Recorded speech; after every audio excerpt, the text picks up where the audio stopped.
like, I'm Rick James. You didn't say that. I love that joke, man. That's a good joke. That's a good joke. Yeah. Not your best work, but we'll let it slide. All right, we're gonna give us a Pop this chat out.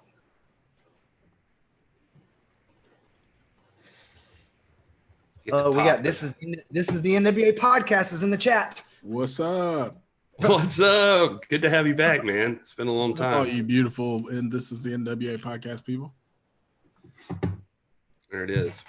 I feel like I'm really short now that you made me adjust my camera. Like I feel like I've got that 4'9" going on. You're already 4'8", man. So it's like you can't get much. That's what I was like. When we met at the summit, man, I expected Gary to be about 6 foot tall, man. Now walked out, this Joker walked out like an Oompa Loompa, man. I was like, that's adorable. Why would you say that, man? I don't know why you gotta like hurt people's feelings and stuff. I'm I not thought we were trying to hurt friends. your Like I hadn't talked to you in like a week, and then you got to come in with that crap. That's I'm hard. friends with you, man. I love Oompa Loompas. I love Oompa Loompas. Look how high his voice gets when he gets real defensive. He does. I know, y'all That come voice on in, shoots like, up. My wife does that same thing. We get it in there. Turbo in the house. What's up, Turbo? It's good to Turbo, see what you, up, buddy. How about it? You. Wrestling with the M to the A's in the house. Yeah, he is. Double MA. Mama. Wait, so you are sending this out on the tube and the Yeah, I already did. I mean on the everything. Yep. Wrestling with the MMA, I am 6 feet tall. Rob's full of crap. Don't I have look at What's your photos. What's your shoot height though? Yeah, your shoot height. no, that's my shoot height. Oh. So you're 6'5" worker height. Yeah. Like if I was in WWE, I'd be 6'8". It's funny because like Maureen, like she like I guess I don't know if I left the information off, but she private messaged like, hey man, what's your shoot weight for the ID card? I was like, oh shoot, I was like, give me $1.75, you know. Thank you for asking. It's like real serious. It's like, oh shoot, man, this is real. Okay, $1.75 on my Carneyland driver's license. I'm surprised she hasn't harassed me yet because I never did send that in. I sent it in, but I didn't send in a picture, so I gotta do that. We're supposed to be interviewing her tomorrow night for Piper's Notes. Well, tell her we said hello. That'll be a good one, man. I ain't bringing you up once. Nah, Well, I'll bring you up, Will. Gary's I'll on bring thin Gary. ice. Gary's on thin ice with all them, anyways. So that's true. They're not big Gary fans anymore. Oh yeah, I was gonna pull up.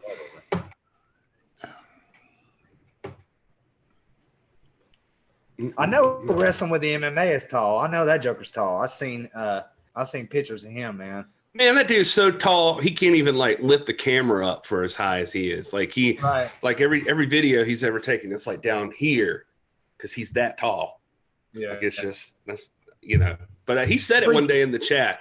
He says something about being like 6'8". No, he's 6'2". He says he's 6'2" with my skate shoes and 6'3" in my work boots. oh wow. Nice. What's up, Scooby? Brian Lang. Turbo, why you on the Twitter break, bro? And yeah, apparently we did have an earthquake over here. People around me said they felt it. I was in Hilton Head. I didn't feel it, but whatever. But supposedly up in North Carolina where you're at, that's where it hit real well. Did you feel it, Will? Yeah, I did. It was wild, man. I was sitting in my recliner. And I thought like it was my apartment building was shaking or something like that. And I was like, nah, that was a little more than just building shaking. It was nuts. Was it just like a few seconds or something? Yeah, it was real short. And then it was wild because, like, obviously it's just so funny to watch people. I mean, first thing I did was open up Facebook, and that was where I saw immediately people. Did y'all feel that? Did you guys feel that? Yeah, I saw you message that. I was like, dang, something must have happened. But it's like, I mean, I saw people talking about it on Facebook, 15 minutes before any of the news outlets were talking about it. That's crazy. So that's social media, man. All right, I got everything updated. All right, everything's updated. People are going to start coming in. I was looking for we got 10 people here. Who all's here? 10 people. What? Oh, we got RJ in the house. Yeah, RJ. Scooby, LWO for life, man. No doubt. LW. Viva la raza. La mera mera. This is one of my favorite shirts, dude. I love this shirt. In fact, I don't wear it that often because I want it to last for years. Like, look at the colors, man. It is really bright. It's doing well for a 20-year-old shirt. Good, man. 20-year-old shirt right here, man. This is an original. Man, I went in the other day. I went in my closet. My wife has a walk-in closet. I got a shelf in there. It's her closet, but I went in there and my youngest Petra was in there, man, and she was like going through my shirts, man. Shirts was on the floor. She had like shirts on her, like they were shorts. She had like my NWO shirt on her legs, which I can't correct her on that because I'm like, I want her to learn how to put on her drawers, right? So she had my NWO shirt. She was stretching it out, man. I was like busted up, and I was like, that's adorable. Don't touch the LWO shirt though. That's when the hard-handed discipline comes down.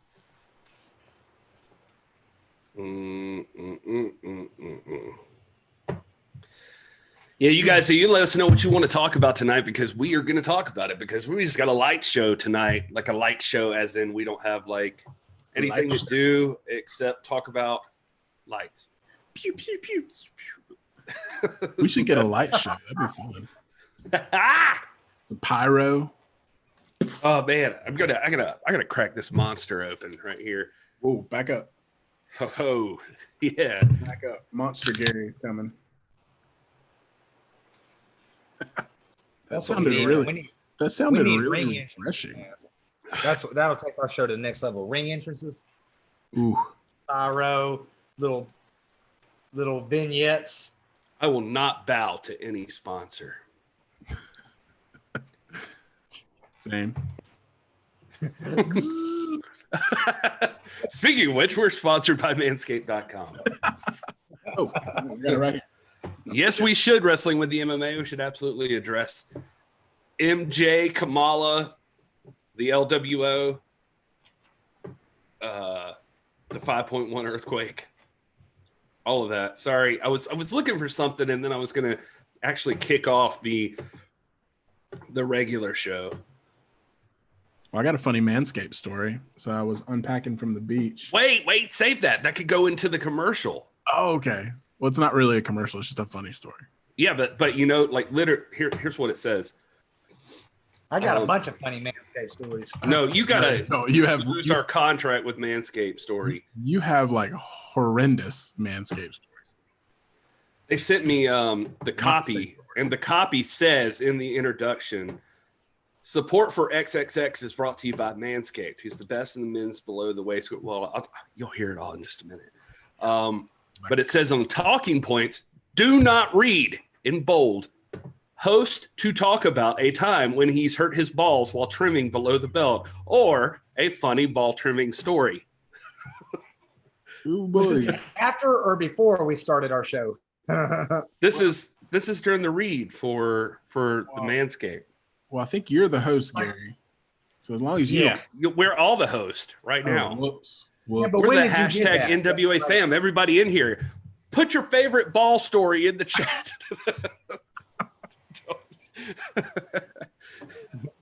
Let me change that. Let me change the episode title.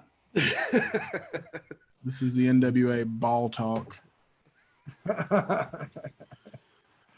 What's up, you beautiful people? This is Gary Horton. This is the NWA. I was gonna wait a few more minutes, but I didn't want to miss that for the intro for like the podcast listeners to be like, God, I had to get there live because what the hell was I missing up until that point? Because it was real talk. Seriously.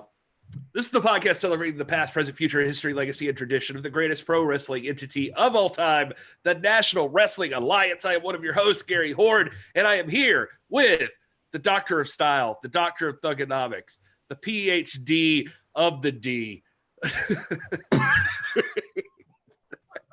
Detroit. Dr. Rob Stinson's here. I'm not like that anymore. All right. Stop McLovin, man. Hey, guys, thank you for joining us. We have missed you guys this week. We look forward to this every Sunday night. Thanks for joining in, man. Love you guys. Man, I made myself cry. And then also, hey, it's Will.Daly's here. Hello, Will. Hello. Thank you to everybody who's here in the chat. As always, what we're going to do in the first little part of this, we're going to go over some wrestle news. And we're going to talk to you guys about that, and we'll save that for the podcast portion. And then afterwards, we'll cut off the podcast part and just hang with the chat. And honestly, this is going to be a light episode anyway, just like hanging out, shooting the breeze, so the chat will probably be more informed. If you'd like to be a part of the chat and you're listening to this later on your treadmill or in your sauna or wherever you're at, you can join us all the time. Well, not all the time. On Sundays and Tuesday nights, usually about 8. We were a little late today. That's on me. And that is at youtube.com/the NWA pod. So you guys should come hang out with us, subscribe to that channel. And if you're in here right now and you haven't hit that like button, what are you even doing? Because we need those likes. It helps us get in front of more people. So anyway, before we get started, it's good to know that this podcast, support for the NWA, this is the NWA podcast, is brought to you by Manscaped, who is the best in men's below-the-belt grooming. Manscaped offers precision engineering tools for your family jewels. They obsess over their technology developments to provide you with the best tools for your grooming experience. Will, you were telling us right before this that you had a funny Manscaped story. Yeah, man. I was unpacking from the beach and my toiletry bag fell out onto the floor and just started vibrating.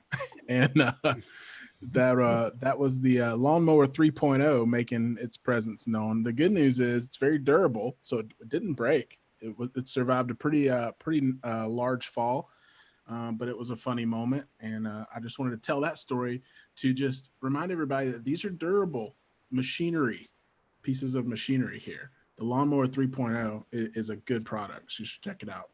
Yeah, absolutely. I mean, I think we all know that the old trimmers we had, like any other electric razor, if you dropped it in your bag, it would just shatter on the ground. That'd be it.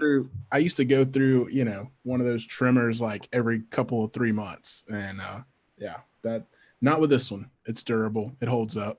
Yeah, that's why Manscaped redesigned the electric trimmer. The engineering team spent 18 months perfecting the greatest ball hammer. That is a whole different product. They haven't. That's keep that on the DL. That hasn't come out yet. It's mansmash.com. Okay, anyway, they released the new and improved Lawnmower 3.0 that Will's talking about right there. It's a third generation trimmer, features a cutting edge ceramic blade to help reduce the grooming accidents that you're all familiar with. I'm sure you've cut yourself from time to time where you're trying to, and it's always weird because it just feels like every time I've ever had to trim down there, I always think that I'm going to end up having like a something about Mary moment or something, or I'm going to cut something and then the ambulance is going to get called. And it's just going to be just dirty work. But anyway, not going to happen with Manscaped to the Lawnmower 3.0. When I tell you this thing is premium, I mean premium. The battery lasts up to 90 minutes. It's waterproof, has a cool LED light that just shines in the hard-to-see areas. And they've also upgraded to a 7,000 RPM motor with quiet stroke technology. So it's fast and quiet. That's what you need. Yeah, it's like a ninja. But it's like, whoa, don't take it from me. Don't take it from me or the PhD of the D. This thing is top notch, and it's got don't forget a great charging stand that's USB powered. So if you're listening to me, why can't I talk today? If you're listening to me speak right now, Go try this thing out for yourself. We want you to experience it. If you go to manscaped.com and use the code NWAPOD, you get 20% off and free shipping at manscaped.com. Go do it. Trim that junk ears. You don't want to be a woolly mammoth down there. You don't want your balls to look like Rob's head. Manscaped.com, 20% off and free shipping. Use the code NWAPOD. Tell them we sent you. Thank you. All right. That was good. What's wrong with my head, bro? First of all, let's get down to that. Let's say what you got to say. I just meant wrinkly and weird. No. I'm just kidding. No, I mean, it's just you got long hair, you got the beard, so it's like it's just extra hairy. Like it would work for me and Will, but like our hair is shorter than your hair. You're like growing the mane. So that's a good thing, right? Got nothing, man. Nothing wrong with that, man. You're a lion. You're a Leo. You represent. Will's bald as a baby's bottom over there. Baby's bottom. Yeah. Oh man. So a lot of news, guys, we could talk about. I guess up at the top of the show, we'll just go ahead and say this. RIP to Kamala. Just saw that announced that Kamala had passed away. I know that Kamala had a lot of health issues. I was going to look for like any sort of, let's see here. Is there an article that came out? I just saw it posted on the Twitter. But yeah, apparently just passed away, according to reports. Yeah, WrestleZoll say Jerry the King Lawler shared some sad news on Sunday night when he revealed that Kamala had passed away. In a brief message, Lawler briefly stated that he had been informed of the news. During Kamala's legendary career, he feuded with Hulk Hogan, Andre the Giant, and The Undertaker. He wrestled all over the world, and he was inducted into the Texas Wrestling Hall of Fame in 2012. Kamala returned to WWE a few times throughout the years. He competed in the unforgettable Gimmick Battle Royal at WrestleMania X7. He also had a brief run in WCW where he was a member of the Dungeon of Doom. Cauliflower Alley Club also tweeting out here, says the CAC family wishes to extend our sincerest condolences to the family and friends and fans the world over upon the news that the legendary James Kamala Harris has passed away at the age of 70. Rest in peace, James. So, I'm sure some of you are familiar with Kamala. I have to say I only knew Kamala mostly from the WWF stuff, WWE or whatever.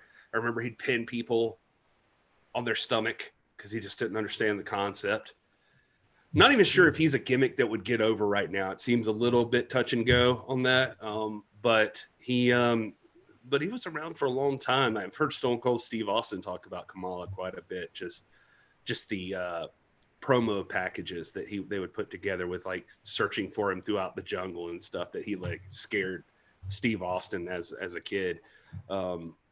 But any thoughts, memories of Kamala?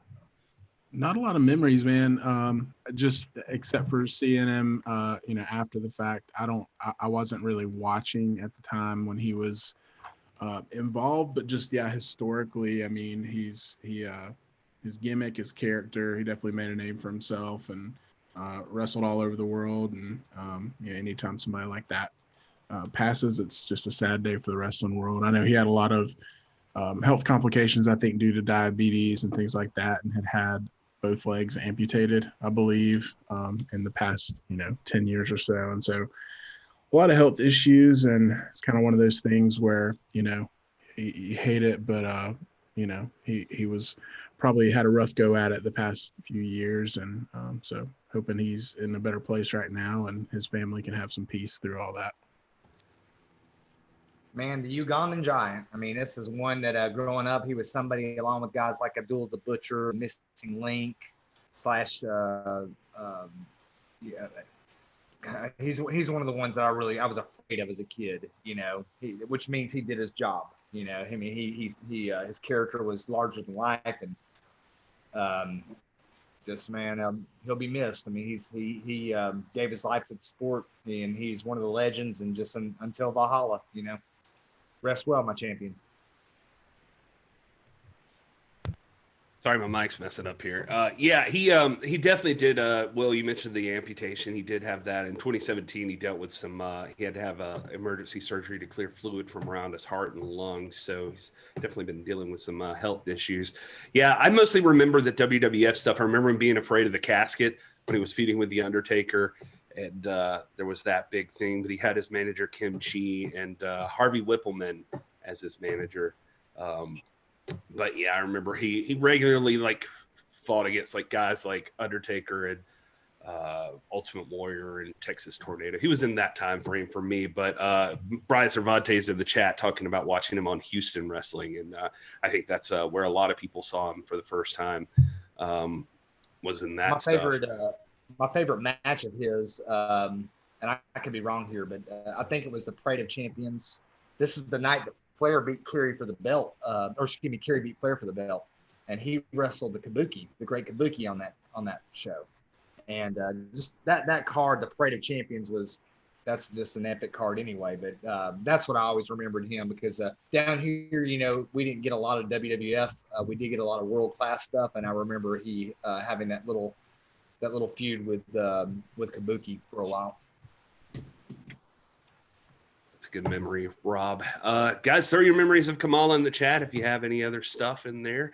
Shout out to Mike C, who just purchased his hashtag NWA fam shirt. Thank you, Mike, for doing that. Those are for the community. We appreciate you teaming up with us. And Harvey Whippleman was his manager, and I see that dropped in the chat there. I mentioned that briefly, but he was also a manager of a guy we've been talking about a good bit lately, just on some of the reviews we've done with he end up managing Giant Gonzalez, who was Elegante for a long time. And I remember hearing like Elegante didn't manage his money that well, and he was basically had to go back to his home country and was kind of down in the dumps there, and Harvey Whippleman would send him money regularly, like a cut of his paycheck or something, to keep him going. Anyway, it seems like a good guy, that Harvey Whippleman. Anyway, what's next on the agenda? No, Brian Cervantes, you have not missed any NWA news. We're just getting to just news in general, but the Kamala thing just hit, so we decided to touch on that first. That was the first thing we're cutting in on. Let's see. Will actually made us another list here of some news we could talk about. I want to get to this Seth Rollins thing in a minute, because I feel like that could open up a good story. But how about, I guess, since we're talking about it, we've been talking about Mission Pro Wrestling, and we're going to talk about that a little bit more here in a bit. But what about the news? I don't think we've had a chance to meet up and talk since the news got released. Courtesy of the Alliance blog, it's the first place I saw it. So if you guys don't follow them, you need to check them out. But Texas, Texas Independent Wrestling Expo is going on August 28th and 29th of this year. And it was almost too cool to believe, but it's a 2-night event, and it's Fighting Words Presentations presents the Independent Wrestling Expo at the NY Tech Sports Center. But we're not only is Thunder Rosa going to be defending it at Mission Pro on her world title defense, but now we're seeing that she's going to be competing at this event, and Nick Aldis is defending the NWA World's Heavyweight Championship. And so if you were waiting for that title to come up for a defense, this thing is lit. Like this thing has Brian Cage is there, Nick Aldis, like I said, Alex Hammerstone, Jacob Fatu, Lance Archer, Matt Seidel, Brian Pillman Jr. Who else is on this thing? Obviously, Thunder Rosa, I mentioned Jordan Grace, Christy James, Stephen Bonner, EC3's there, Sean Spears. Yeah, I mean, gosh, I could barely read it. I'm sorry. I'm trying to read the small stuff here. But Nick Aldis's match is in a triple threat. We know one of his opponents is Jeff Cobb, of all people, which is a big deal. That's kind of cool. New Japan Pro Wrestling's Jeff Cobb. And the other opponent is going to be decided the first night in a battle royal. Whoever wins that battle royal is going to come over to night 2 and compete in the triple threat with Jeff Cobb and Nick Aldis for the NWA World's Heavyweight Championship. Jeff Cobb feels like, just Jeff Cobb alone feels like a match they would have built to normally. And now here he is just out of nowhere. Nick Aldis is coming back after a hiatus here, and he's got to put that title on the line, and he's not taking it easy with that match. Is that not insane? Yeah, listen, I think we talk about this a lot. I'm not a huge fan of triple threats, but at this point, I don't care what kind of match it is. We're getting Nick Aldis defending the NWA World's Heavyweight Championship in 2020, and I am amped for it. I love Jeff Cobb. If you've never watched his stuff, he's great. Just a powerful dude, one of these like powerhouse suplex, like you believe every move that he, I don't feel like the guys have to sell a lot because I feel like he is jacked. So that alone is great. I'm interested. Do we know who's in the battle royal leading up to that? So there's a picture here, and if you guys can, here, I'll do this. I'll share my screen. Ooh. Yeah. Hey. Fancy. All right. So I've got a lot better internet connection now, so hopefully this is all working better. So here's the poster for this thing. Oh, I guess that's as close as I can get. So you see night 2 here is a triple threat main event. Winner of night 1 battle royal.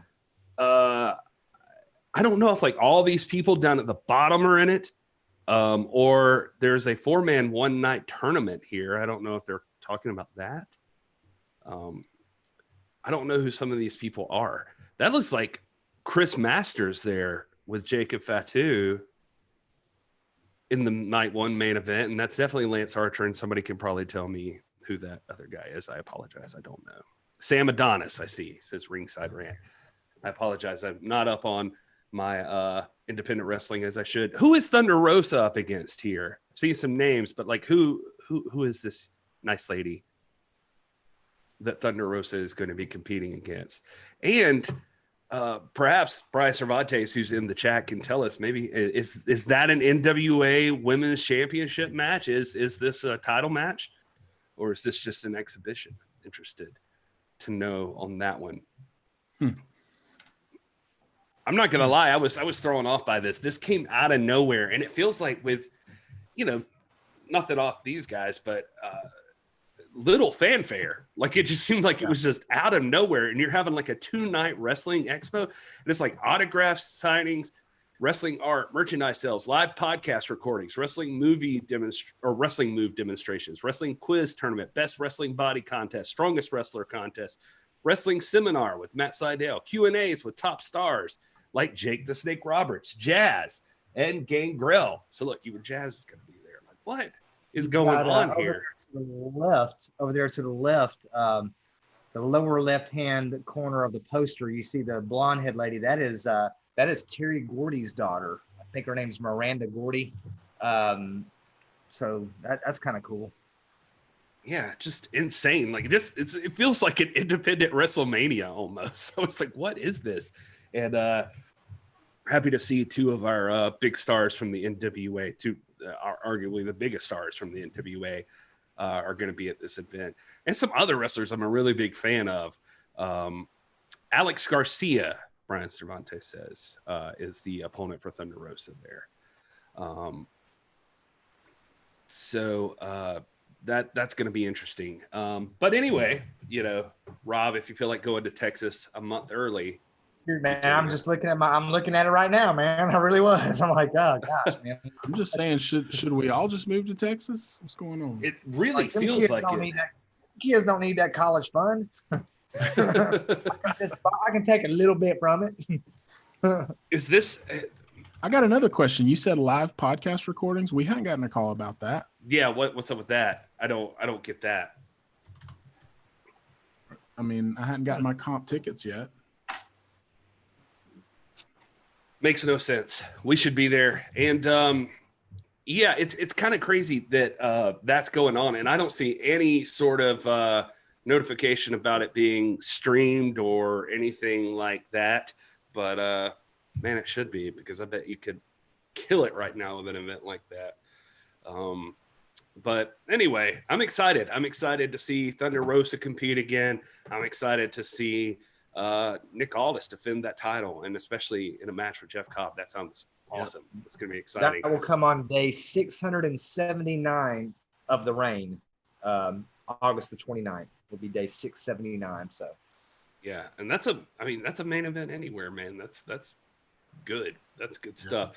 But speaking of seeing Thunder Rosa compete again, we would be remiss if we did not bring up the fact that Hell Hath No Fury, Mission Pro Wrestling's first ever event, is taking place on Friday, September 18th, 2020. Our very own Dr. Rob Stinson will be in attendance at this event, VIP. He is excited. We're excited for him to be there.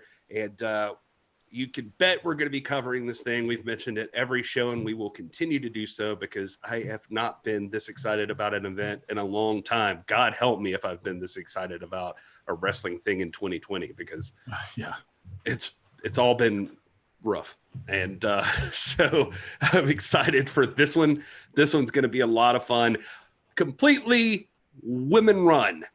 I guess that's the way to say that. Just top to bottom, all women, taking care of business, making wrestling happen for the people.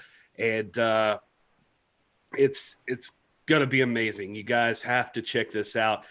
Friday, September 18th, 2020, you've got Elena Black versus Rachel Rose. You've got, that might be Rachel Rose, and I apologize if I'm messing that up. Oh, yeah, there's Alex Garcia. I see her. She's on the card here. Alex Garcia versus Avery Taylor. So she'll be at that event. Roxy versus Jenna Van Muscles. That is a very clever name. And you've got Maddie Rinkowski versus Baby D. And Bert Vixen and Jenna Lynn versus Promise Braxton and Killa Kate. And then some big money going to be put on the line here when La Rosa Negra has to go up against All Elite Wrestling's Big Swole. What a get for Mission Pro. That one's going to be awesome. And of course, the main event, the match that everybody wants to see, the dream match that we'd have booked ourselves if these ladies hadn't already done it for us. And that's going to be Thunder Rosa defending the NWA Women's Championship against the American Kaiju, Lindsay Snow. That match is going to be off the hook. This is all our very own Dr. Rob is going to be there live. We'll work something up. We'll probably do some live pre-post show stuff and make sure you get it on that Title Match Network. But I'm just not sure after that match if Rob's going to make it back alive. I feel like he might just, because he's been talking about that as a dream match since before Mission Pro was being talked about on this show. And now it's happening. And I feel like when the final bell rings, that he just might just leave his body, and that might be it. So we're hoping Rob makes it through, but we'll be covering it for sure. So stick around to this channel. It's going to be a lot of fun. I'm with you, Gary. I can't wait. It's been months and months and months since I've been like amped about watching a wrestling event. And so thank you to Thunder Rosa and that whole crew for putting this on. It could not come at a better time for all of us like wrestling hungry NWA fans. So thank you for that. Right. Since March the 13th or so, about the time that, and I just base that date because that's when my school shut down here. The one constant in the NWA has been Thunder Rosa and Brian Rosa. They've constantly put out content. They're keeping the brand alive on their social media platforms. They've been talking to us about Mission Pro coming, and then they gave us this blockbuster, the American Kaiju and Thunder Rosa for the belt. So we've been saying for weeks and weeks and weeks that if the belt was on the line, we would be there, and we're going to be there. And in fact, I know Brian Rosa is looking for ring crew people. We're going to get into town probably 11 or 12 that day.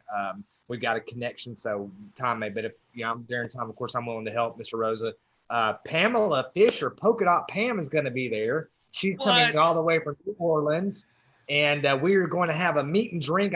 We got to get Heather Hunley, her girl, there. We got to reach out to Italy and see if Lobby can't make it, man. We got to make this like an old school NWA Power meet and greet, but this is going to be great. It feels like life again, and I'm so excited just to hang out with Pam Fisher and get a drink, man, and hang out with my boy Brian Rosa and watch my champion La Mera defend that belt and walk out with the title with the Burke.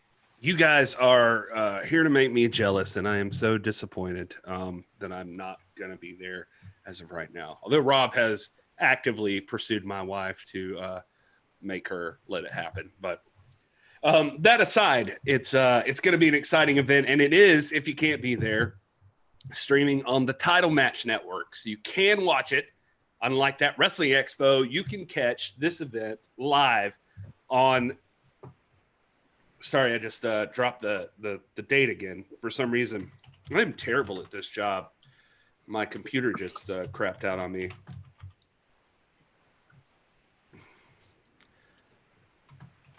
You talking about the Mission Pro?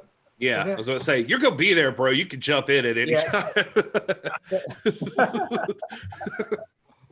No, it's Friday, September the 19th, I believe it is. 18th, Friday, September the 18th, 2020. Yeah. Doors are at 7, unless you're VIP. Doors are at 6:30. Get in early and get your front row seats. You got to try to go if you can. Make sure you're there. Buda, Texas. Never been there. Sounds nice. I've never been to Texas, period. But Brian Cervantes says it's the place to be. Speaking of awesome things, by the way, you were talking about putting out content about Thunder Rosa. And I was thinking about this the other day. Like, if you had to put together a list of like MVPs from the NWA, like people that are like must-haves, like MVPs, can't miss, can't lose them, got to keep them. Obviously, you got your champ, Nick Aldis, and your other champ, Thunder Rosa. Those two like carry this company on their backs right now. Like they are, and Thunder Rosa is just murdering the game. Like she is just unstoppable with as far as producing content and keeping her name out there. And that's what this should be about, like self-promotion. She don't need a company behind her. And so any company should feel lucky to have her on the roster because nobody is doing it like she's doing it right now. And if you guys aren't members of our Discord, you should be, because she even jumps in there from time to time. She jumped in there like literally, yesterday? Was it yesterday, to let us know to send our love and prayers out to Brian Cervantes because he got burned up. It was just too bad. And so we wish you well. Best wishes to Brian Rosa out there in Sunbird Land. Brian Rosa has also been dropping, by the way, if you guys have been sleeping on this in the chat room, Brian Rosa is dropping some breadcrumbs, and I think we're going to hit on that a little bit, but he says we're going to have to go live again on Tuesday. Well, we're live now, and we'll be live on Tuesday as well, so we plan on being there live. Yeah, we're going to have to go live after Tuesday. So Wednesday? He said Tuesday, didn't he? He said after. After Tuesday. You guys are going to have to go live again after Tuesday. Oh, well, then we'll have to plan on it. Evidently, something's about to go down, man. Something's fixing to go down. Can I talk about a news item that wasn't on our list that we should talk about? No. Is it on the agenda? If it's not on the list, Gary, you can't. I'm just kidding. Okay. Well, then what do you guys want to talk about next? Just kidding. Friday the 18th shirt you're wearing. That's dope, man. I was going to read you the article, but it's a little too long. But the new Wrestling Observer came out. It's technically the August the 10th edition, but it is out right now. You guys can go there and check that out. But in it, Dave Meltzer has done some fantastic research. Said stuff he's been I first heard about it on this podcast from today, but stuff he's been wanting to do for a little while, and but just hadn't had time, and he finally got around to it for this week's Observer. And it basically boils down to this in simplest terms. He was talking about how he had a prediction that in 2022, at some point, there would be picture, you know how graphs work. There's the line for AEW viewership, and there's the line for WWE and like the different WWE companies like Raw, SmackDown, NXT. And he figured like AEW and NXT would be like neck and neck most of the time, and they have been. Somewhere around 2022, he thought in some bracket, you would start to see some lines intersect. between AEW and SmackDown and Raw, possibly. Well, he's writing today to say that he was incorrect. It's already happened. 18 to 34 viewership by AEW is dominating SmackDown and Raw now. So AEW has surpassed the WWE every program overall in the ratings for the key demo of wrestling. And that's just a big news moment. Now, I don't know how big that's going to blow up for anybody, but I think it should, because it's that's a key demo for a reason. Like, that's exactly the demo they want, because that's the people that buy things. That's the people that, you know, consume the content the most. WWE's got the best overall viewership on SmackDown and Raw because of the older viewers, just so many. And so he mentions in the article too that women viewers have also fluctuated. So they've been a little weird about it, but a lot of times he thinks like maybe they're just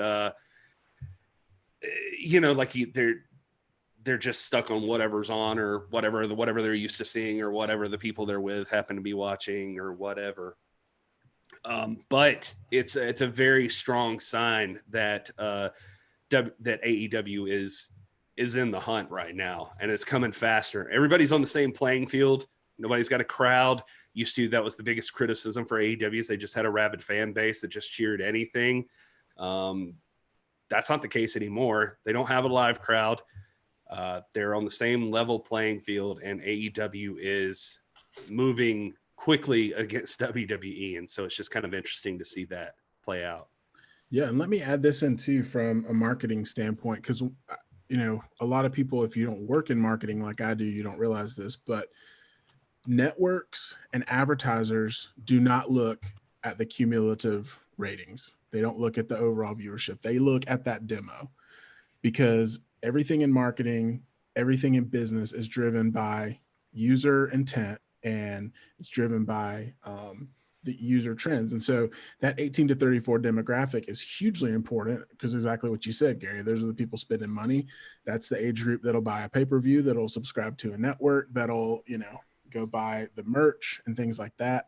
And so, you know, the overall viewership, honestly, is not that important when it comes to the business side of things. And so you can tout that all you want, but that key demographic is what networks and big companies and things like that are looking at. So that's a big deal that AEW has reached that point and is competitive in that specific demographic. And I know, you know, Chris Jericho's got his demo god thing going on, and it's a little bit tongue in cheek, but that's a very real thing in marketing and in business. And that demographic is hugely important, especially in wrestling, when you're talking about TV deals and things like that, advertising money, and that kind of stuff. So that's great for AEW.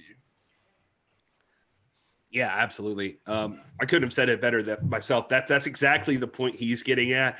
And then just also pointing out that, like, don't forget that the only reason AEW is not doing better in overall viewership as well is because they have active competition on Wednesday nights that WWE is putting in there, probably to create exactly this kind of situation where those numbers can't get up any higher. You know, that there's something pulling viewership away from them. But it sounds like to me that with any luck, or I don't know if I should say it that way. I just don't care about SmackDown and Raw anyway. So, but the wrestling night could move to Wednesdays. Like it could really become the Wednesday Night War. But AEW topped 1 million viewers this past week.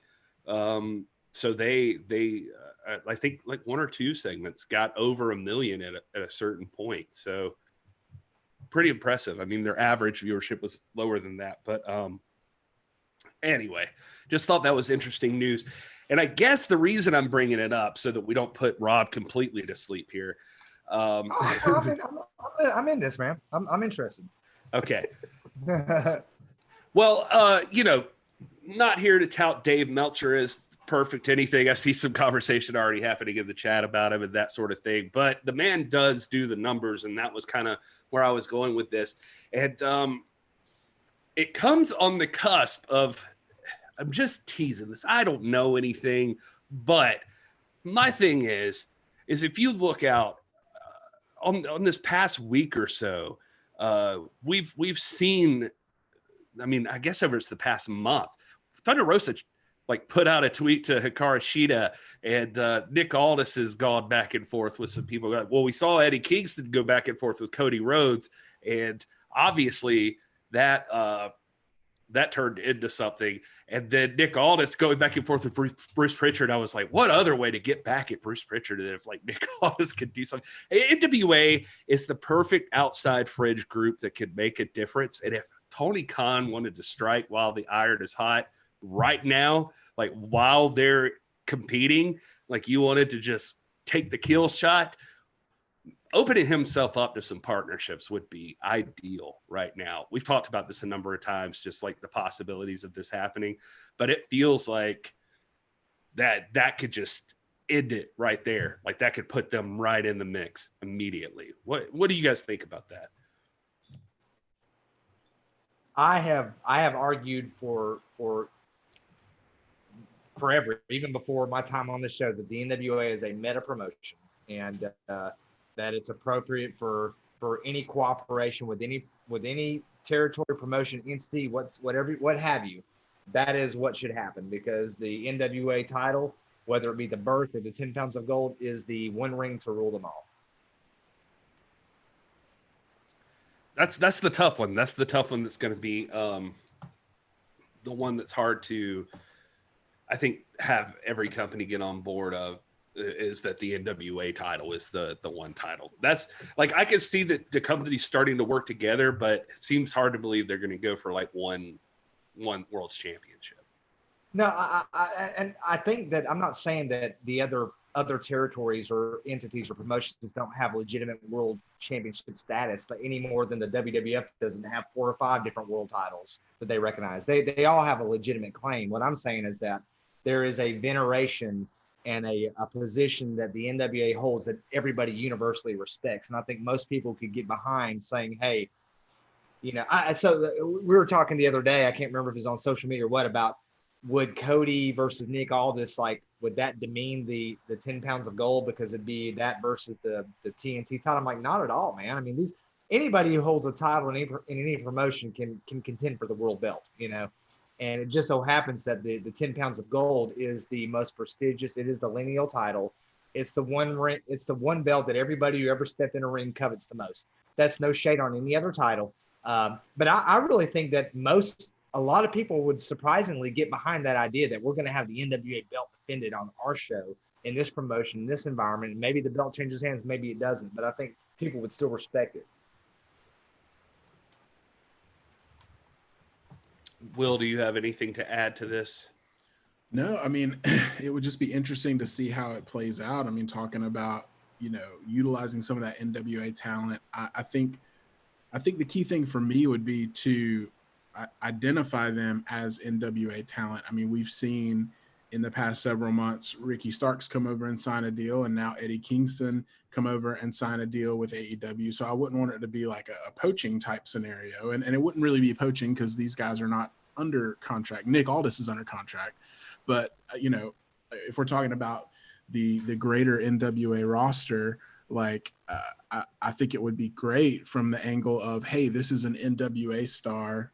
They're on hiatus. He's coming. He or she is coming to appear here in AEW. I wouldn't want it to be one of those things where they just ignore the history of that person and they treat them like they're like a rookie in AEW. I would want it to be a true collaboration of AEW and NWA. If that makes sense. Yeah.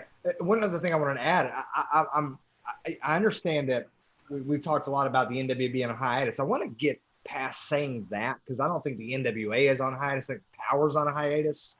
But obviously, if the belts are being defended, then the NWA is not on hiatus. I mean, it's not been on hiatus since the day that Thunder Rosa announced that she was defending the belt at Mission Pro. So, the Power's on hiatus because that is a certain production. But I want to get past that, and I'm with you, Will. We don't want someone coming in like there's just some rookie that came in and now they're here we are, this new. We've got an NWA talent being represented on our show, and I think that only If it were me, and I'm not a businessman, I mean, I ain't gonna lie to you. I don't have a business sense or whatever. But if I were the promoter or owner of any of those, I would love to see some title versus title stuff happen with the NWA being in the mix of it, regardless of what the outcome was. I mean, I think if Nick Aldis went into AEW and defended his belt against the TNT title, and just by happenstance he should lose, I don't think that discredits the NWA belt at all. And same thing with Cody Rhodes. I mean, these are guys that have a pedigree. They're both world-class athletes. I think they only enhance the other person, or the other is you don't throw, it's not diminishing one, it's just enhancing the other. So I don't know if that makes sense. And I think you're right too with what you're saying about, I mean, of definitely of the two big promotions, WWE and AEW. AEW would be the one that would hold the NWA in the highest regard, and they have respect for the historical aspect. I mean, they've got guys like Arn and Tully, in managerial positions on their roster. So I think they would be open to hopefully acknowledging the historical aspect of the NWA and utilizing that to connect with some, more purist traditional fans like us. I think that would be a smart move, but it really just, at the end of the day, it depends on where they want their business to go and what they want to do during this time. But if they wanted to go that direction, you're absolutely right. The opportunity is there, and strike while the iron's hot. I mean, there's a lot of NWA talent that would probably love to go over there and represent the National Wrestling Alliance on TNT. And it would definitely make for some interesting feuds and matches and things like that. I think it's crazy not to do something like this right now. And I mean, obviously I'm not a businessman and I'll never be a billionaire, but I mean, there are things that definitely the NWA lends itself to being able to assist with. I mean, aside from like an awesome Aldis and Rhodes feud, which would benefit everyone. A lot of talk in the chat room right now that's going on in regards to the AEW women's roster. Apparently Dave Meltzer said some things about them this week. I did not hear this, so I apologize. I don't know exactly the details, but maybe that he insulted half the AEW women's roster or something. I will say this, and this is no knock on the women necessarily, but they've also had injuries and that sort of thing happen to them. They've got some people on the way, like that feel like they're building up. Sheeta is obviously one of them. I think she's exactly who should be the champion right now. I've seen people talk about Nyla Rose, but I think Nyla Rose has a lot of potential, but she just, I don't know. I felt like she didn't quite hold the women's championship like Hikaru Shida does. And then Chris Statlander is injured right now. I thought she was working her way in there. Big Swole's making a name for herself.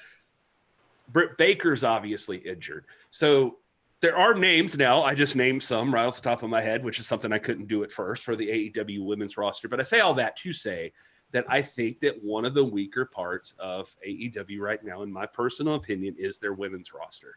And maybe I don't even mean their women's roster, but I mean whatever's been happening with their women. I don't feel like the storylines are as strong, and it's not presented as strongly as they've been presenting some of the male storylines, if that makes sense. And I think exactly what could be I think the NWA women's roster and their storylines and their product that they've been putting out is top notch. And it would be a hell of a shot in the arm for the AEW women's roster if you got an influx of talent from NWA, particularly if the NWA women's champion were to actually come in and go face to face with Hikaru Shida. Like that is top notch. That's what I would love to see out of it more than anything right now.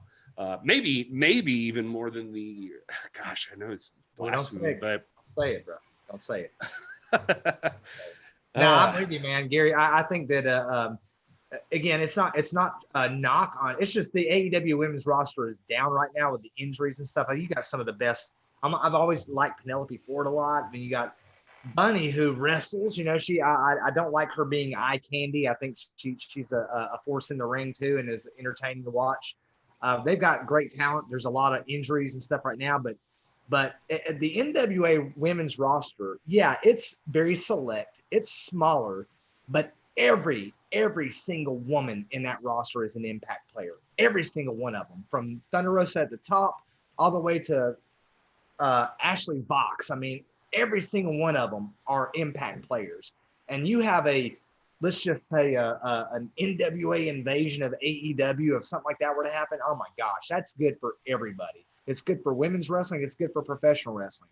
It's good for the AEW, and it's definitely good for the NWA. So I couldn't agree more.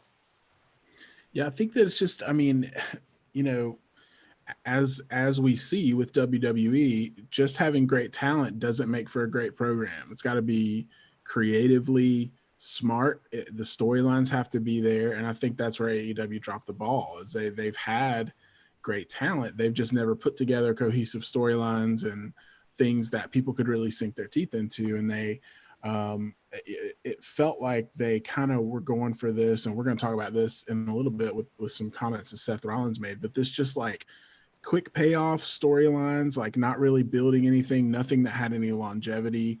And we don't see that necessarily in the men's division on AEW. So that's been one of the contrasts in the creative styles and the booking of both the divisions. And so I think if they can, you know, pull together some good long-term storytelling, some good feuds, have some more meaningful interactions with the talent, and really, you know, some believable stuff. I mean, Gary, you mentioned a lot of those women wrestlers that have gotten themselves over. I mean, Britt Baker is injured, but she's getting herself over injured as a heel in AEW. I mean, she's doing great, but I mean, there just hasn't been anything, like I said, to really sink your teeth into in the women's division. And I think they could definitely benefit from something like, you know, having some NWA people come in and like spice it up a little bit during this time, and kind of give some validity to everyone involved, to both the NWA and the AEW, by having kind of some, you know, just extra creative storytelling in there. Yeah, I think that would be good to see.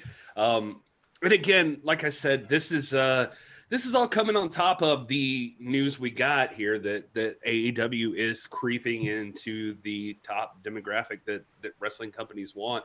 Why wouldn't you utilize like some of these outside fringe groups that are probably full of people that are looking for a chance to prove themselves and to get back on TV, to get back out there and to do something?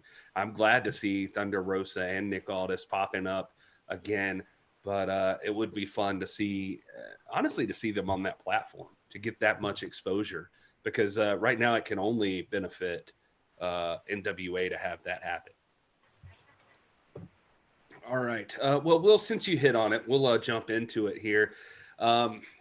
If we have to talk about WWE, I don't want to be a negative guy here, but it's just funny.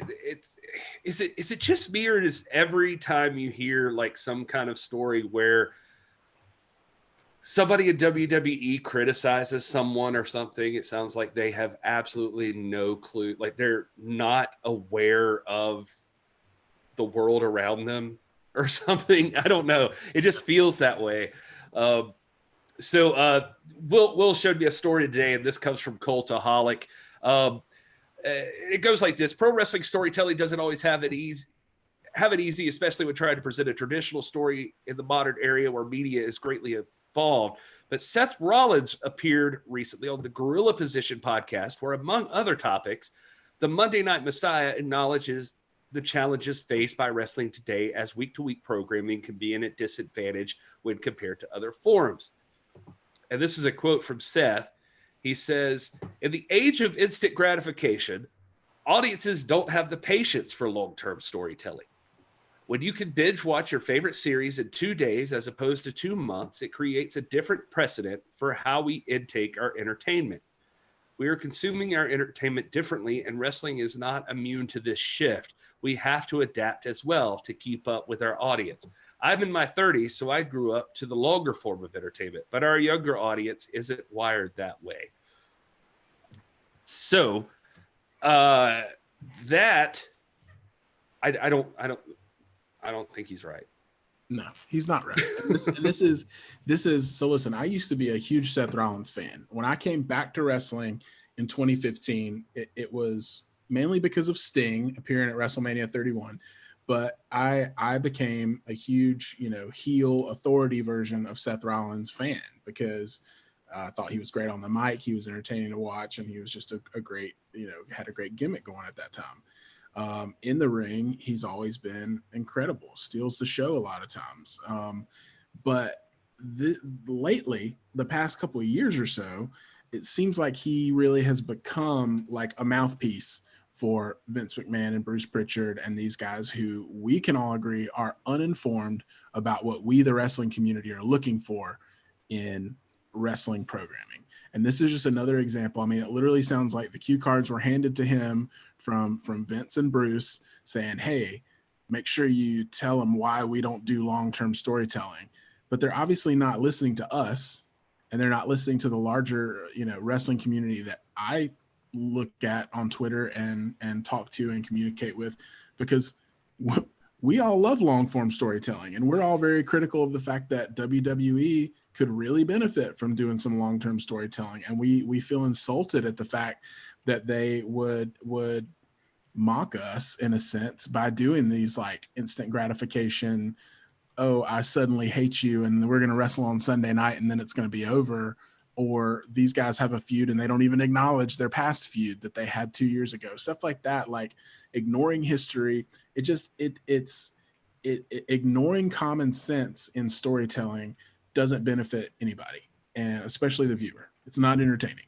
And I mean, imagine if you watch your favorite show and it just didn't make sense from week to week. Like one week something was happening and then the next week it's just like it never happened. That's what watching WWE is like.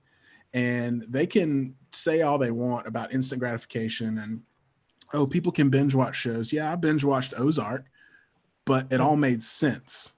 And there was a story told across 3 seasons that all interconnected and intertwined the storylines. That's non-existent on WWE. If you go binge watch WWE over the past year, it's not like that.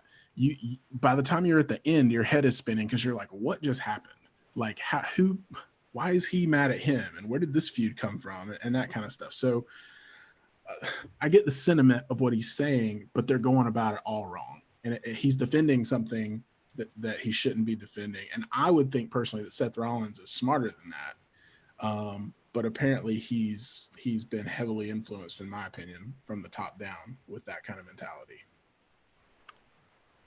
I mean, if you watch any of the stuff that we put out on from this show that we do on Sunday nights to Tuesday nights to Piper's Notes, I've always argued that wrestling is it is within the family of performance art. It is legitimate performance art, and essential to that is storytelling, long-term storytelling. It's not you don't cater to the shortest attention span. You don't do that. I mean, kids are going to get there because they like the colors, the lights, and the whistles, man. You want to keep us, the educated fans, you got to tell a story, and you got to keep us entranced for a long, long time. That's what the NWA does so well. AEW does it pretty good. Impact, Ring of Honor, New Japan, they do it. Why can't WWE get on board? They are veterans in this. They are statesmen in this. Why can't they get on board, Will? I don't know. Gary, you can say your piece because I've already said mine. Well, this is a conversation, man. I mean, I don't mind. The thing is, to me, is like I look at somebody like Seth right now and I'm thinking, like, isn't your fiance a perfect example of exactly how it does work? Like the build to Becky Lynch, while not exactly planned, her growth within the company was a long time coming. And then there were pieces of it that they even fought against, but the rise of Becky Lynch is arguably being their top superstar in the last 10 years is that was a long process to get there. It was a casual build. The Daniel Bryan build, like the actual stars that they have, I feel like were long form stories. I don't get why he thinks that. And what does he think they're doing now? It would be my question. Does he think that they're not doing that now? And the reason they're not doing that is because people can't handle it, because I would say, and I don't even mean this in like a dickish way, but like if you're looking at the ratings, if you're looking at the audience involvement in your product, then that would clearly show you something about the philosophy is incorrect. So it's I don't know. I mean, I get it. I get binge watching stuff. Like I did this with, I've done this with a lot of shows, but I also think that it makes you not get as invested. And wrestling is different, man. Wrestling is, besides getting into the discussion of if binge watching works or not, wrestling is a, it's performance sport. Yeah, it's a performance sport. It's supposed to be real. You know, exactly. It's supposed to make us think it's real. And if it doesn't, then it's not wrestling. It's something else. It's daytime drama or evening drama, but it's not wrestling. Like when I see Seth Rollins or I see The Fiend, it's cool, it's entertaining, but I don't feel them.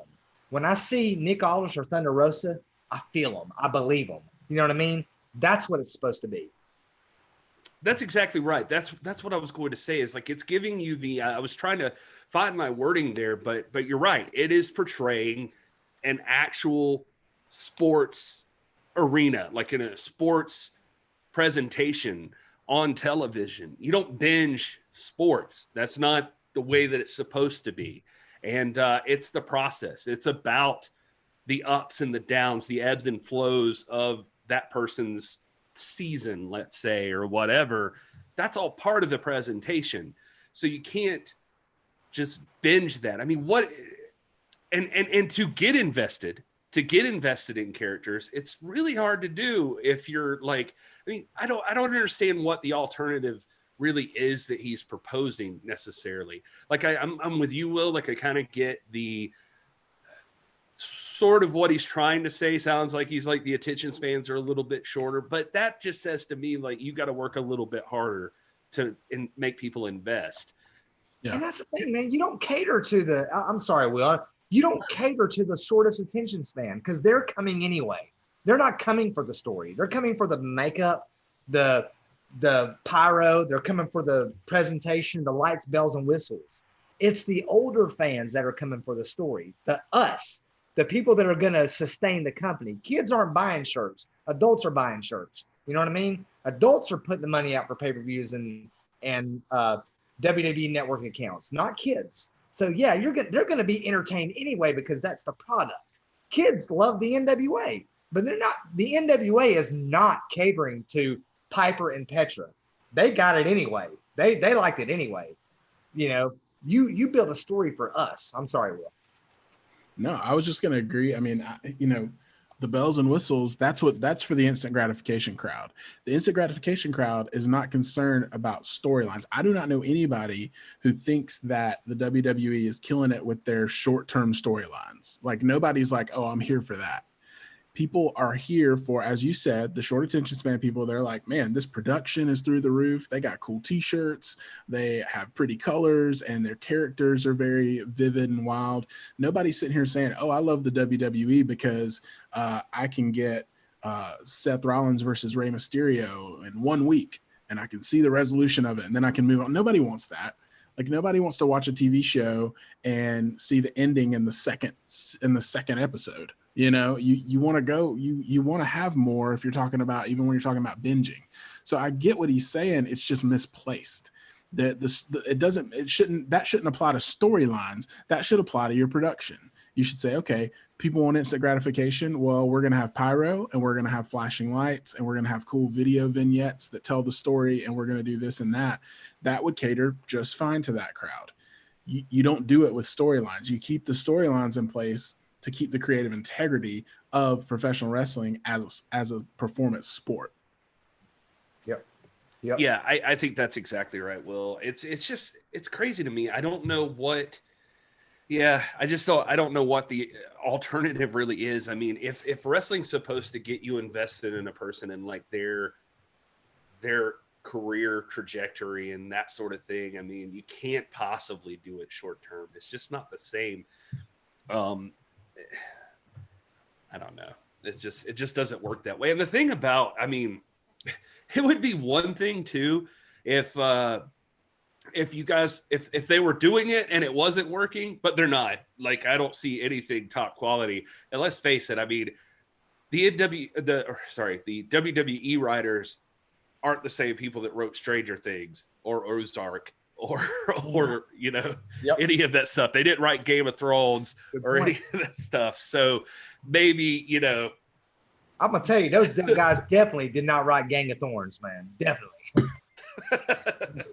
Yeah, you're right, Gary. Like, it's one thing if they're sitting here and their ratings are doing this, and then they can go, hey, it's because we have instant gratification storytelling. And then I rub my chin and go, oh, okay, maybe they're onto something because people are watching, but it's not. Their ratings are doing this. And that's what I'm saying. Like it's like there's no basis for this. There's no metric at all. And if you were going to rely on any metric that's out there, it would indicate the opposite. Well, let's take for instance, like something you can measure exactly that way, which is going to be controversial. And I'm sure some people in our chat are going to hate me, but I mean this honestly as a nice guy. But look at AEW. So for instance, and I'm not trying to make like a pro AEW podcast here necessarily. I'm trying to say this as unbiased as I can, but take a look at AEW, and if for all the guys out there, like a Jim Cornette, who I very much like hearing his opinion on stuff. I think he's an interesting guy, but he will bash some damn Young Bucks all day long and a Kenny Olivier and all of that stuff. Like, he will do it till the cows come home, and he hates them, and he hates the business. Now, granted, I think part of Jim Cornette is also performative. I think that he has also got a show to get ratings on and get the listens to. But that aside, my point is like, you can literally look at their stuff and you can see that this past week, that $1 million+ segment of AEW involved Kenny Omega and the Young Bucks. Yep. That's where it came in. Yep. And so the numbers, you would have to, I mean, I don't care who you are. I mean, it's there. The numbers are there that maybe when they say like the world's changing a little bit, we may not like the Young Bucks and everything they do, or think that their style of wrestling is a little weird, but there's somebody out there who's liking that stuff, and it's working at least a little. And so that's where you got to take the evidence and be like, okay, I don't like this, but you know, like, even if I disagree, it's a thing. And whereas with WWE, that's the opposite of what they're doing. Right. You don't have to say you're pro AEW. I think we are all pro good wrestling, whether it's in the WWE or AEW. They all got good stuff, man. I'm not anti WWE. I mean, they're the flagship. We know that. AEW's got some brilliant stuff going on, man. Like, and I know it wasn't wrestling, but that freaking debate that Orange Cassidy and Jericho had, I was cracking up, man. I was like, I was laughing the whole time. It was brilliant, you know. But that's because you got people there in the creative department, and Cody Rhodes is one of them, and he's old school. He understands what it takes to write a story and to move narration along. There are people there that get it, or at least seem to get it, and there are parts, and every now and then there's a glimmer of hope there in WWE, mostly in NXT.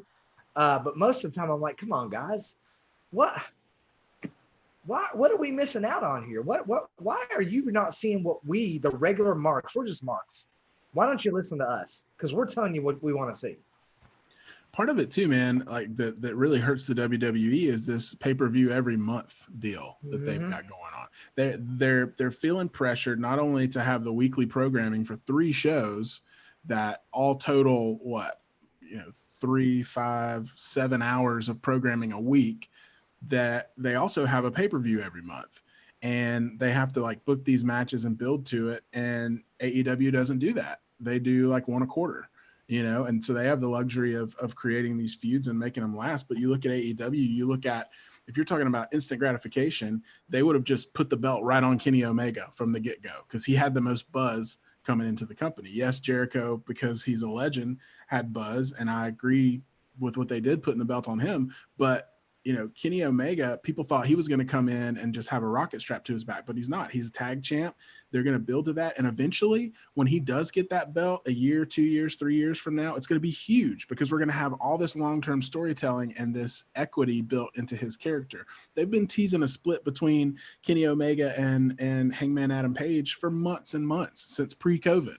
And, you know, that still hasn't paid off. In my mind, because I've been programmed by WWE for so many years, I thought that was going to happen that very next pay-per-view. They were going to split. But no, they've kind of reconciled, but now there's still some and it's like a building storyline, and nobody is saying that because of instant gratification that they're not built in, and nobody's saying or bought in. Nobody's saying, well, I'm going to stop watching because I wanted to go ahead and see Kenny Omega and Hangman Page split up, and they're taking too long and dragging their feet on it.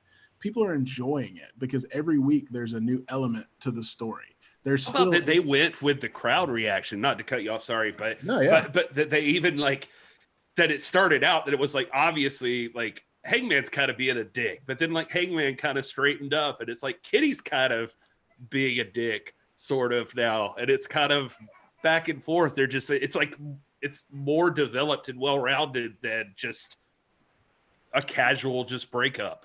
When you do instant gratification storylines, you have no depth. And when you have no depth, you don't have buy-in from your viewers. And that's what WWE is experiencing right now. There's no buy-in. There's nothing to sink your teeth into. And that's why their ratings are declining, among other things. But it just, I mean, they've got the talent.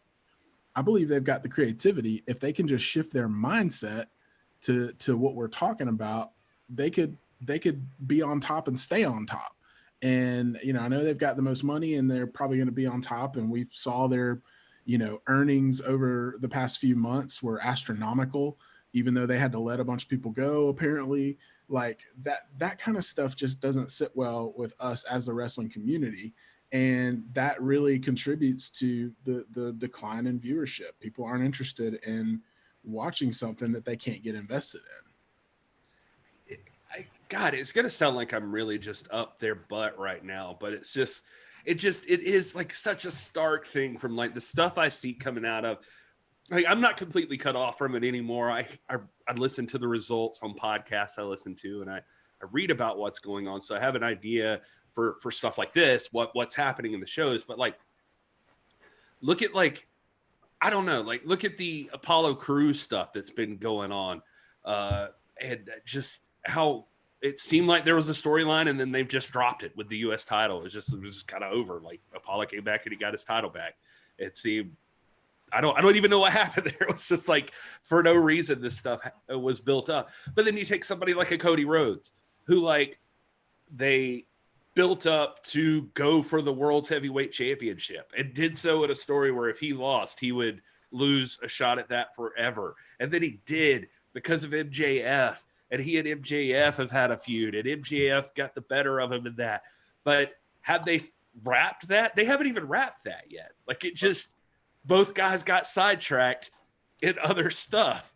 And Cody is still, you know, like he's got the TNT title now. And I even saw he drops hits like in interviews, like the same one where he mentions wanting to wrestle Aldis, which by the way, you know, just that shows the kind of mind he has for thinking about that stuff, like longevity or long-term thinking. But he even drops the hint there. I'm surprised MJF hasn't come for my title yet, because he still thinks he's got one over on me and blah, blah, blah. Like still letting that linger, that's still an issue they may have to deal with down the road. And you know Cody's going to go for the world title eventually someday, but they're not rushing to get you there. Like it's just interesting just how different the mindsets are between these two companies right now. And, and if you want to even, you know, especially looking at the NWA, right? I mean, you've got storylines like Camille, who episode 2 of Power, they were talking about let Camille speak. You know, they wanted her to speak, the clickbait episode and stuff like that. And then it was like a year or more before she actually spoke. It was like right before the pandemic, and she finally spoke and had her first match. That's a good long-term story. We had been thinking about that for some time. And you know, meanwhile on WWE, you've got within the span of like 2 months, Lana and Rusev get divorced, and then she suddenly marries Bobby Lashley, and now they're getting divorced. It's like, what? Like you can't even. I mean, it's not even the wrestling feuds and stories. It's these character development stories that they don't even give you time to like. I mean, if you miss 2 weeks of WWE, just throw in the towel, man, because you're done. You don't know what's going on.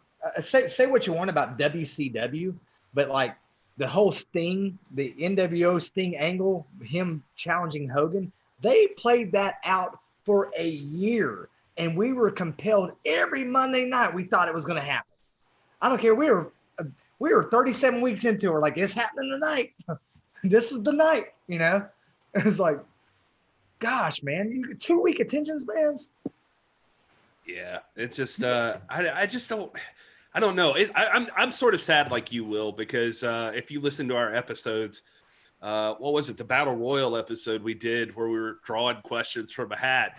And when I had to draft for the NWA, Seth Rollins was top notch, one of my guys. And here's the traitor of Zicky Dice. Seth Rollins is a badass. He's a Ring of Honor veteran like Tyler Black. I mean, I love that guy. He's good. He's really, really good. It's like those kind of comments. And like you said, it's just weird because it's like some other comments that he's had released. It just seems like he's become the spokesperson for Vince McMahon almost, like the talent. Well, and he always jumps in. I haven't seen him do it as much lately, but back in 2019, he was jumping in a lot on Twitter defending the WWE against a lot of trolls. And I get that if you want to be loyal. Remember when we went back and forth with Will Ospreay? Yeah. And it's like, I get that to an extent, but he was defending things like this, things that like universally are untrue among wrestling fans, I think, at least the wrestling fans that I know. And, if you're going to defend your company and the decisions and the booking and stuff like that, again, at least have some ratings to back it up or some kind of proof that people actually want to watch it. If you're going to come out and say, this is what people want. Well, it's kind of going back to what Rob was even talking about. Just like, if you're talking about kids, I mean, a lot of kids are just going to be drawn in, like, Petra and stuff are going to be drawn in by flashy characters or, just whatever. So it's like, give us, NWA gives you question mark, there you go. Question mark's your man. But then that leaves for some of us other folks, the strictly business storyline and the build up and the evolution of that, like that kind of stuff works. So anyway, all right. So Seth Rollins, you're wrong. You're in the chat, Seth. Feel free. We know you're watching, Seth. You bastard. No, I do think Seth Rollins is a great wrestler, though. Yeah, no doubt. Man, are we going to bring up the whole Eli Drake Carney Land episode or what? I got things to say about that. You sounding like front row right now. You gonna ask us about Raven's comments too? You gonna get here? Oh, Raven says something. Oh man, there's a lot of places we could go, but I guess to fork off of this news bit, AEW doesn't have all good news. Kevin Riley departed Warner Media. Was it yesterday or the day before yesterday? He was a big reason for their success with TNT. He was a TNT executive there. And I was looking into this a little bit. Like, he was actually the guy that showed Tony Khan, Kenny Omega, and like just what he was drawing, and he and the Bucks over in New Japan and that sort of thing, and kind of pushed him towards being interested in actually investing in wrestling in the first place. Like, he was a big factor in that.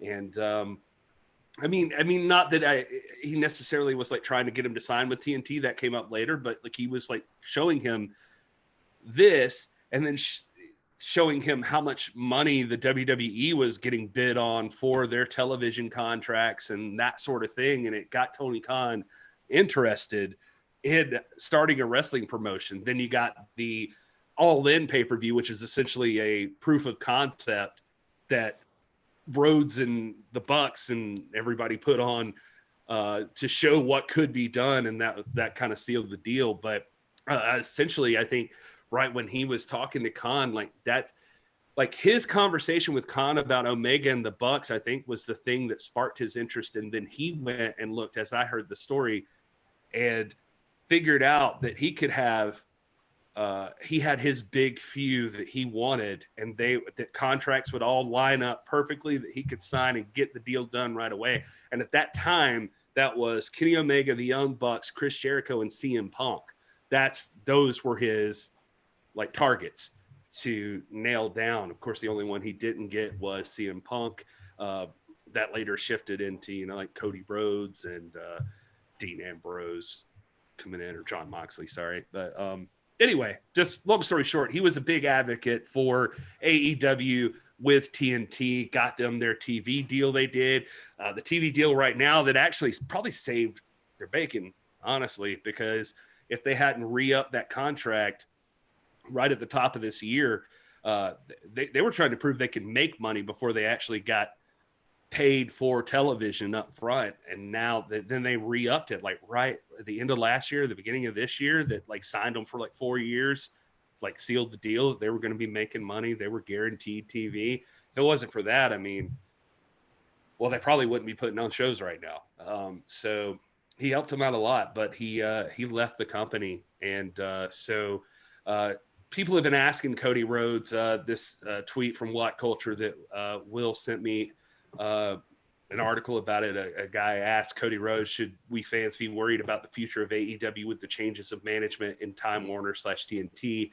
Cody did respond, no, we have been blessed to have had so many viewers, even opposed, thus the 3+ year extension. It's a great partnership.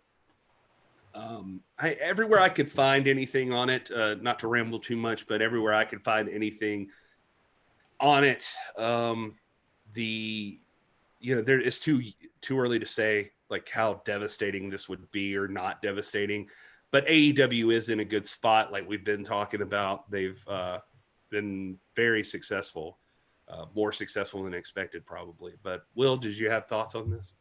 Well, I think I think a lot of us are having flashbacks to the WCW days when Turner changed ownership and management, and to a group that wasn't interested in carrying wrestling. I don't think that's the case here.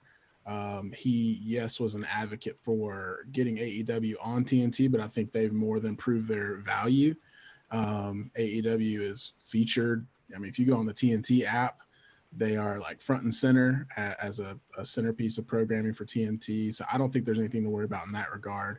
Their ratings, as we just talked about, are going up. They're hitting that demographic. So I think as a network, I don't think anybody at TNT is second guessing Riley's decision, or advocating for them to be on there. I think they've proven their worth. But I think that's where kind of the worry comes from. If you were a fan of WCW in the late 90s and 2000, and that whole thing happened, and then suddenly WCW was gone, there might be a little PTSD there. I think that's kind of fueling people, but I don't think this is the same situation.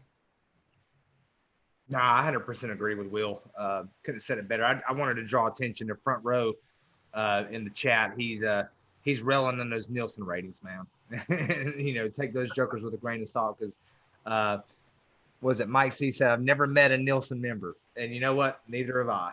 I'm not a member, and I've never met a member. Well, if you see my response in the chat there, then oh, that's your in-law? No. I'm technically not supposed to say this, but since nobody watches, I'll say this. My in-laws are. They have the box and everything, and they're like, they get like a payment to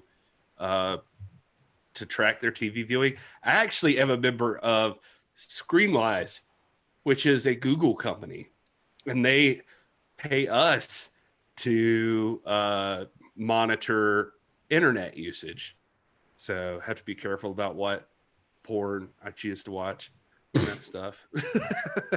But no, they do, like Google owned Screenwise, and they're a company that like they give you money weekly for like allowing their devices. My wife and I are actually having a discussion right now because they've just moved into TV, And they had asked me on a survey if I would be interested, or like, you know, like if we didn't just do the internet, would you be interested in the TV stuff? And I was like, sure, whatever. For like, if it's for extra money, I was like, hell yeah, let's do it. But You're one of them, Gary. One of them, man.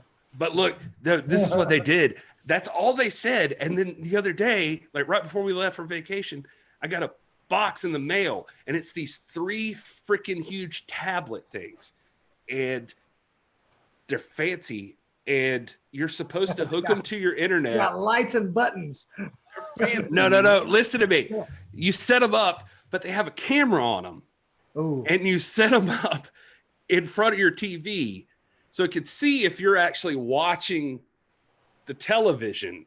And they monitor, like you have to check in on the tablet who's watching the TV right now. And I feel like this is an episode of V, man. If I put on the Roddy Piper sunglasses, you're gonna be reptilian, dude. No, that's what I'm saying. That's what I won't say an argument. That's what the discussion the wife and I are having. She's like, you are not putting that thing in front of the TV. Like nobody is watching me watch TV. Like that is not happening. And I'm like, man, she's like, why did you even get that? I'm like, I didn't even like order it or anything. They just sent it. Like they just told us to plug it in. And I got this weird bag of seeds in the mail, like from China or something. I don't know. I didn't order them, but I planted them. Heck, why not? You're supposed to snort them. Yeah. I took them to school and gave them out to the whole faculty. You put them on muffins. They're COVID seeds. Yeah. Hey, listen, that's wild, man. I responded to Front Row in the chat with this, but I'll say it on here too. You know, the Nielsen ratings are wildly inaccurate because it's not everybody. But the reality is it fuels business, the business side of things, because advertisers, that's the only metric they have to go on. And so when they're choosing who to throw their money at, they're looking at those ratings. So yes, they don't matter to the large, you know, if we're talking about, you know, 100% accuracy, they're not super accurate, but it is an indicator of where advertisers are going to spend their money and what programming and what companies are going to benefit. And so when you look at those ratings, that's kind of, you know, that's the setting the sales for that. So if you see AEW performing well in that demographic, you're going to see an influx probably of ad dollars going to AEW that's going to do nothing but help their company because of that. So, you know, that's kind of the caveat there. There are people still that will argue all day that the science of that is correct. I don't know what the I don't even know how you'd measure exactly how accurate something is, but that when you take a demographic and you know, take a sample size scientifically, like, you know, and it's like 1 in 10 do this, then that should translate to tens of thousands, basically still get the same ratio of people that would watch this thing or do this thing or vote for this person or whatever. It's the same reason polls still exist, essentially. So it's an interesting concept. I don't know. And you know, now a lot of people have always been concerned with DVR, but supposedly now they include that too. Yes, it's simple timetables, man. Just got to make sure you carry the two. That's all it is. So anyway, Stinson, he's more like a history major or something. I don't really remember. He got his PhD in the Confederacy, so you don't really want to listen. Oh man, you're gonna get me canceled, man. You ain't supposed to say that, man. Just not the person you want to see with that LWO shirt on. That's all I'm saying. If Rob hadn't been canceled yet, he's not getting canceled. That's messed up. Oh man, I love that Wrestling in the MMA in the chat said. Hey, let's get it out there. I did not get my doctorate in the Confederacy per se. All right, carry on. You should probably left it at that. It would just sound like a joke, but now you're just like, kinda. Anyway. Oh my God. I had such a terrible joke I was going to make. We'll save that for the after show. About Rob. Why is that so funny, man? I don't know. It was just going to be man. about the type of gowns you guys wore at your graduation. Anyway, what is Rob doing right now? What the hell's going Talking on? to somebody else. He's busy. We're like a. I just got his mooned. priority. I just got straight up mooned. Pixar didn't happen, Rob. He pulled a Jennifer Horn on me, man. I was like, what the? Anyway. Yeah, it's a trap. Wrestling with the MMA said that in the chat, but that Will wouldn't get that reference. So I get it. It's a Star Trek thing. Yeah, there you go. All right, how long are we in this right now? Should we wrap it and just go to the live after show, or are we still hanging with the podcast people too? What do we got? Some other news. I was looking at the list. I mean, that's everything of note. Yeah, we could probably just open it up and talk about whatever everybody else wants to talk about. All right. Well, if you're listening to this, we're going to go ahead and wrap this part of the show up. Thank you guys for listening on the podcast portion. You guys keep us afloat. We appreciate you. Thank you so much for doing that and continue to listen. And we'll try to up our game here. Will had a vacation, then I had a vacation. Rob's Rob. And he's going to have a vacation to Texas soon, and it's going to be good. But we're 100% just we're revitalized, ready to make this thing something special for you guys. And we appreciate all of the hashtag NWA fam. Even if you can't be here with us live, we love you guys. Thank you so much. And just make sure you, if you haven't already, hit subscribe on the YouTube page. Just because you want to support us, you go to the NWA pod there and get your NWA fam merch. You can also, if you just want to buy some beer, just make a little donation of a couple of bucks and just help us just pay for the cost of keeping this thing up and running. And also, if you're feeling really froggy, you can give us a 5-star review on that iTunes, and that really gets us moved up in the rankings. We are really high up in India right now. Like, we are we're in the top 50 of podcasts, period, in India. So thank you to our Indian audience, by the way. But also, yeah, just thank you guys all in general. We love you guys. Will, why don't you tell people where they can find you? Yeah, at Hey It's Will on Twitter, Instagram, at Real Hey It's Will on TikTok. And yeah, right here on This Is the NWA.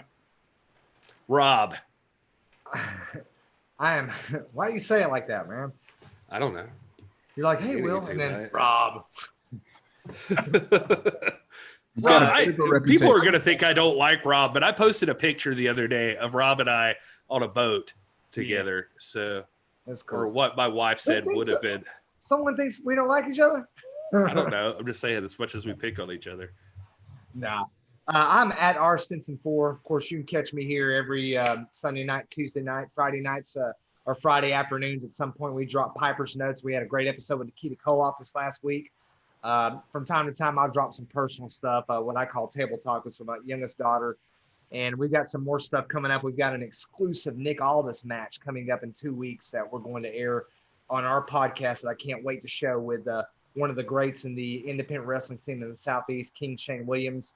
God, Rob, but emphasize that. I forgot all about that, and that's important. We're going to have an exclusive Nick Aldis NWA Championship match right here on the YouTube channel. That should be a live premiere. That should be a big deal. We'll do that. We'll do that. That'll be not next Thursday, but the following Thursday after that. We have gotten permission from the promoters of the AML, which is one of the great promotions in the North Carolina, Tennessee, Georgia area, to air the main event of WrestleCade 2019, which was Nick Aldis defending the 10 pounds of gold against King Shane Williams, who is a friend of mine. We've worked together. We've got a long history. And the very next day, King Shane Williams was making his Piper's Notes appearance. So we got some good content coming out. We've also got a great episode coming out next Friday with a guy named Alex Taylor, who is also a big name in this territory. He's one of those Tennessee boys, close friend of Crimson, trained by Seth Rollins. Speaking of Seth Rollins, we talked about him tonight. and he is our guest, and he's going to be on here talking about the independent wrestling scene in the Southeast. Of course, on Piper's Nuts, we don't talk a whole lot about wrestling per se, but we get to see these guys in a light that we don't normally get to see. We get to find out about their favorite bands, their favorite cereal brands, or whatever. It's just me and Piper talking to these guys. So look out for that. I'm excited about that. As always, I am at This Is Gary Horn, and the show is at the NWA Pod on all of the social medias everywhere. You can find us, youtube.com/the NWA Pod and the NWApod.com. You guys make sure you hit us up. Let us know what you want to talk about or what you want to hear us talk about on the show. Oh, wow. And I am looking at right now, if you go to Twitter, Zicky Dice just posted the 10 pounds of pink. So this is interesting. We'll show it to our live audience, which is something the podcast listeners will miss out on. But if you ever want to join us, Sunday nights, Tuesday nights, usually starting at 8, and we go pretty late, so we can hang out. But even if you can't make it, we do appreciate you listening. But that's it for this week on the podcast portion. We're going to the live after show. So thanks everybody for listening, and enjoy your gravy cake. I forgot how to stop the recording. Wait, what did I do? Oh, no, I don't do anything for that. Yeah, never mind. I got confused. I do another podcast, and I get confused all the time now. It's really... I'll start the movie podcast with like, what's up, you beautiful people? And then my co-host there is like, what? And I celebrate the past, present, and future of movies. Sorry. Yeah. So you guys should know that when I say what's up, you beautiful people, I'm only referring to you folks. Because we're the only beautiful ones. You're the only beautiful ones. Here, I'm going to share my screen for those of you who haven't seen it. There it is. There's the 10 pounds of pink. Ziggy Dice got that made. Hot off the press. He just posted it like 3 minutes ago. He's got to go.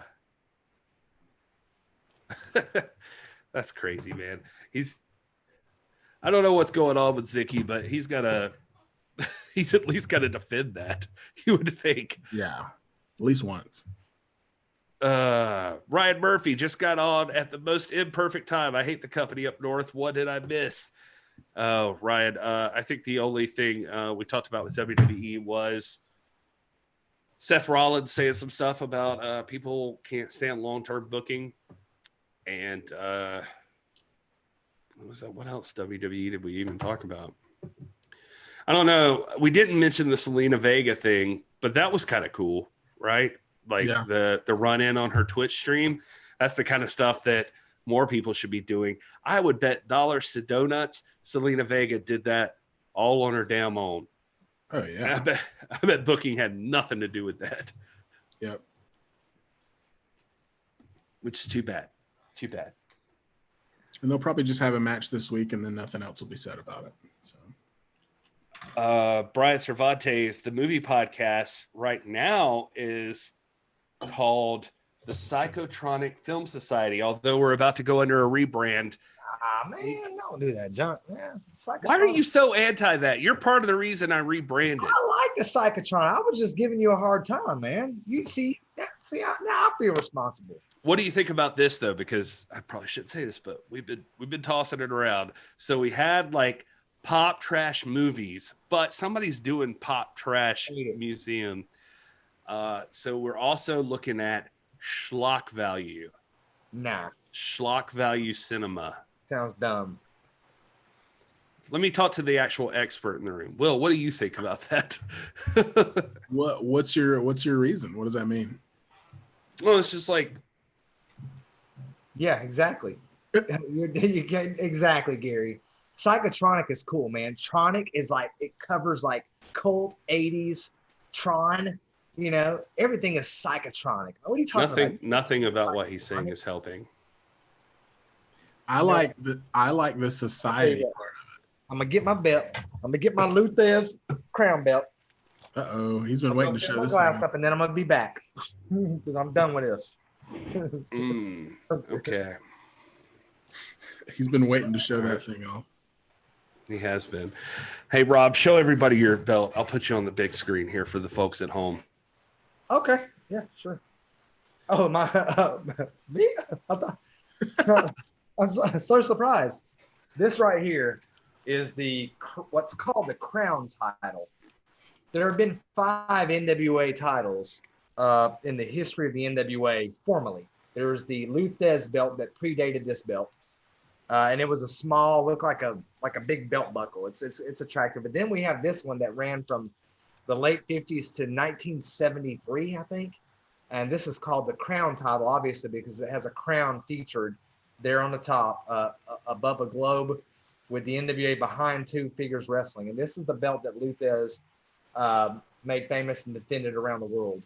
And I just got this this week, and I love it. It's by a guy named Bingu Fashions, and the quality is outstanding. It's very good leather, well sewn, just like the original was.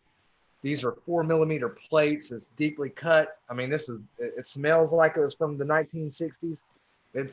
I'm absolutely in love with it. But I got this a couple days ago, and very proud of it. And then, of course, this was replaced by the belt that we all love, the 10 pounds of gold. Then, of course, you had the big gold after that, and then we had the very brief title that Dan Severn commissioned specifically that only ran for about a year or so.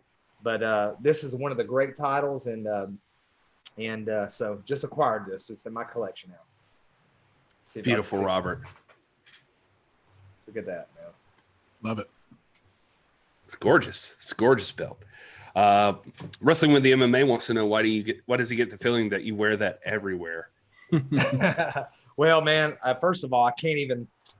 The tightest belt notch on here is still like 5 inches. I'm way too tiny to ever even dream of wearing this. One of you big guys could probably wear it, but not me. Yeah, send it on over. I'll wear it. When I defend it, I just wear it like this, man. When I defend it. You don't fold it up and put it under the arm? Sometimes I do. Yeah, when I'm doing interviews, when I'm cutting a promo, I'll do it like this. Like, let me tell you something right now. You don't like the fact that I've got. Excellent promo. 10 out of 10. That was just from the boom. Woo. I roll. Oh man, what do you guys in the chat want to talk about? I mean, you guys are talking in the chat. So, Willie Bowen with the hot takes, always. WWE and the McMahon family are diarrhea to the pro wrestling community. Oh man, I have some poop stories I could tell you about my trip this week. Have you ever pooped on a boat? Man, let me tell you what. Boat bathrooms are not the same, and they're not built for a man of my stature. So we'll put it that way. Had to use the public restroom a couple of times. Yes. I love how interested Will seems. Wrestling with MMA. Psychotronic is what caught my attention. You can't change Psychotronic, man. I love that thing. I mean, I've been asking you for Psychotronic t-shirts before we even worked together, man. Blog value. That's dumb. There you go. Oh man, I'm gonna text my dude right now and be like, this whole chat's like saying, don't change it. Don't change it, man. Change your logo or something, but don't change Psychotronic. I mean, you're doing a rebrand. I mean, you don't see the NWA going, we're going to be the NWA now, or, the NMA. You just change, you know what I'm saying? Just change the logo. The logo's fine too, but, you can't. Psychotronic? Come on now. Okay, I feel like we're losing. Okay. I feel like Psychotronic just fell big to COVID, dude. They won, man. They won. What? Who won? What are you talking about right now? The powers to be won. Powers to be. Is that a new faction? Yeah. That's what Brian Cervantes has been hitting about, the new faction.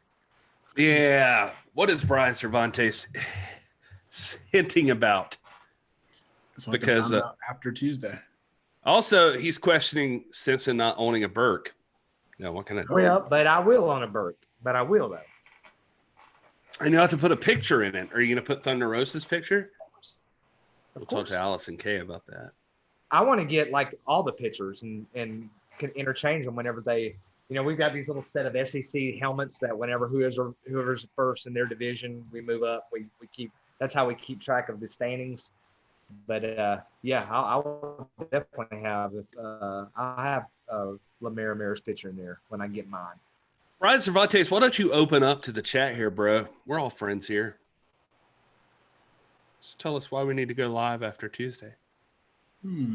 What day should we go live on? Thursday? Maybe Wednesday at 10:05. Brian says for some reason he could see Robert buying a Burke and adding his own pick in the middle. I was going to say that, especially when he's got his hair down, I think that would be really nice. Yeah, and also painting half his face. I could see that too. It's It looked like a sixth grader painted it though. It'd be like all big lips and stuff, man. It's like not like how elegant Thunder Rosa does it. I look like someone did it with a crayon. I always wanted to point out, by the way, that my first interview that I got to do with Thunder Rosa, which is awesome and always grateful to the great Thunder Rosa. Thank you. But that first interview, we talked about her painting her face a little bit. And she talked about sometimes she did the full face paint.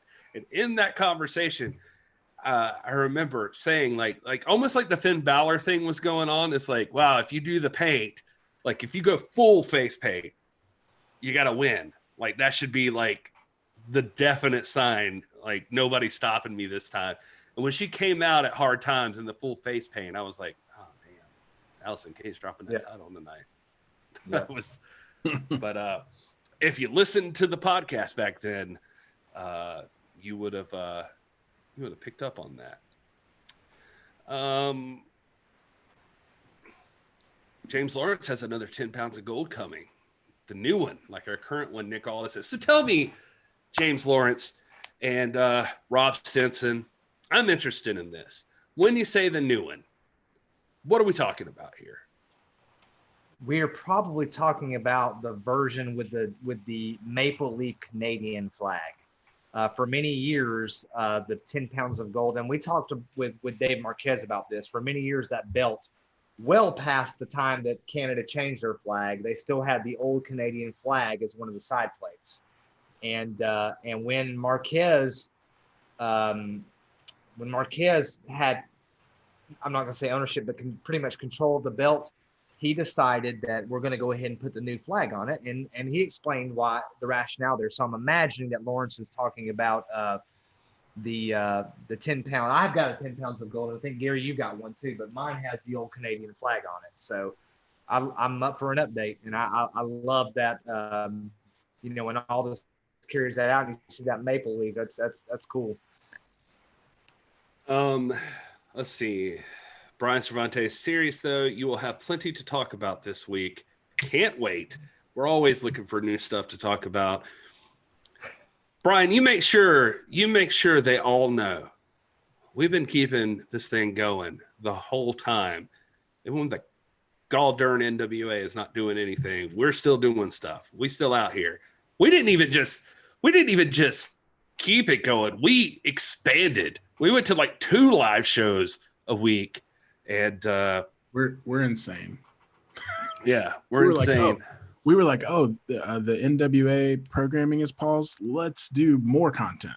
Let's do more stuff. Yeah, it's. I'm happy to have anything to talk about besides the WWE's lack of long-term storytelling. Give me anything else. Suppose it's worth pointing out that the Nation show is here. I assume that's probably Joe or somebody laying in bed with my wife, and she just asked who the sexy guy with the beard is. I hope she's talking about Rob and not Gary. Are those the only 2 beards here? I'm sorry. I was thinking the same thing. It's like poor Will. Just got left out of that.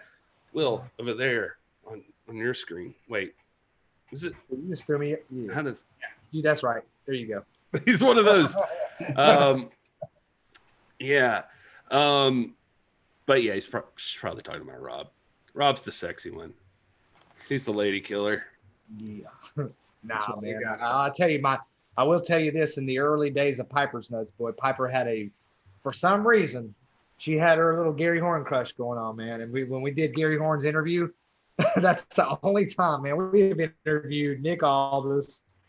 We've interviewed Zicky Dice, Thunder Rosa, Nikita Koloff. The only time Piper's ever gotten herself ready for a Piper's Notes interview was for Gary Horn. I'm telling you, boy, she did her hair. She did. When she finally met me in real life, it was like, get me away from this dude. Oh, bull, man. I sat there and talked Broadway for like an hour, man. I was like, what is going on over here? Should I be? No. Like I was like, hey man, Piper's been supportive and she does the show for our YouTube channel now. I was like, I gotta treat her like the celebrity she is. So that's what we did. Let's see here. James Lawrence did specify it has a maple leaf and the main plate is larger than the replica mine is based off of. Yeah. Dave Scooby wins the Crowbar interview coming out.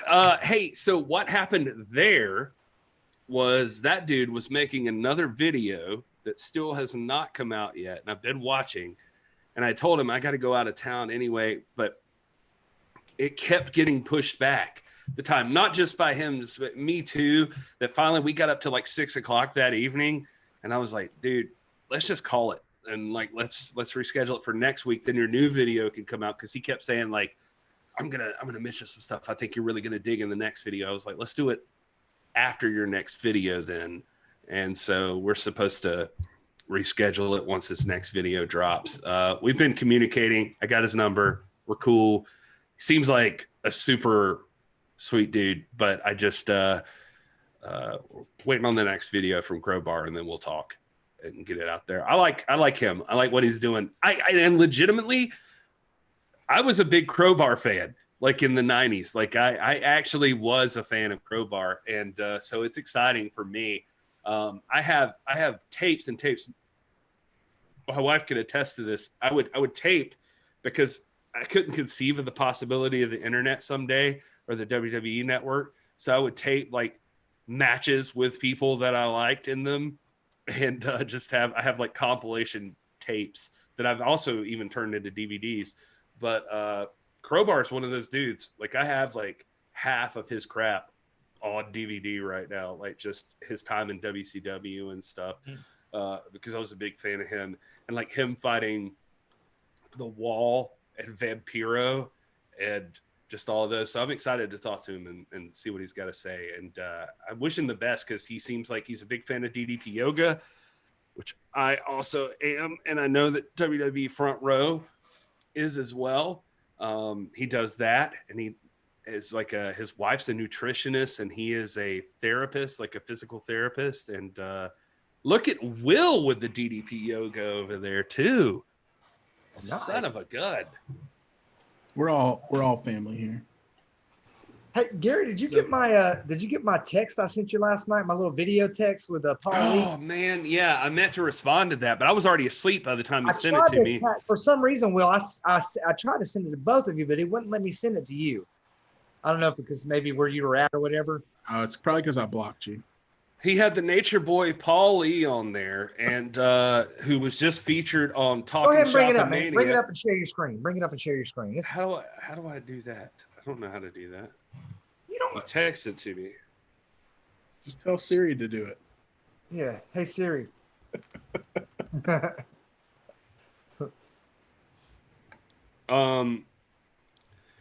Let's see.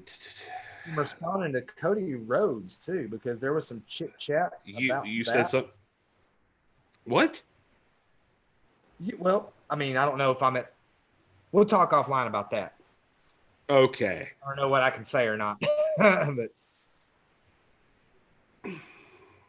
what am I doing here? I don't know how to share that video. All right, here. You guys talk amongst yourselves, and I'll try to get the damn. Or you're gonna pull it up. Well, we can pull it up in probably the Discord. Like if I save the video and put in. Let me upload it to Discord real quick. Yeah, do that. And then see if I can do that.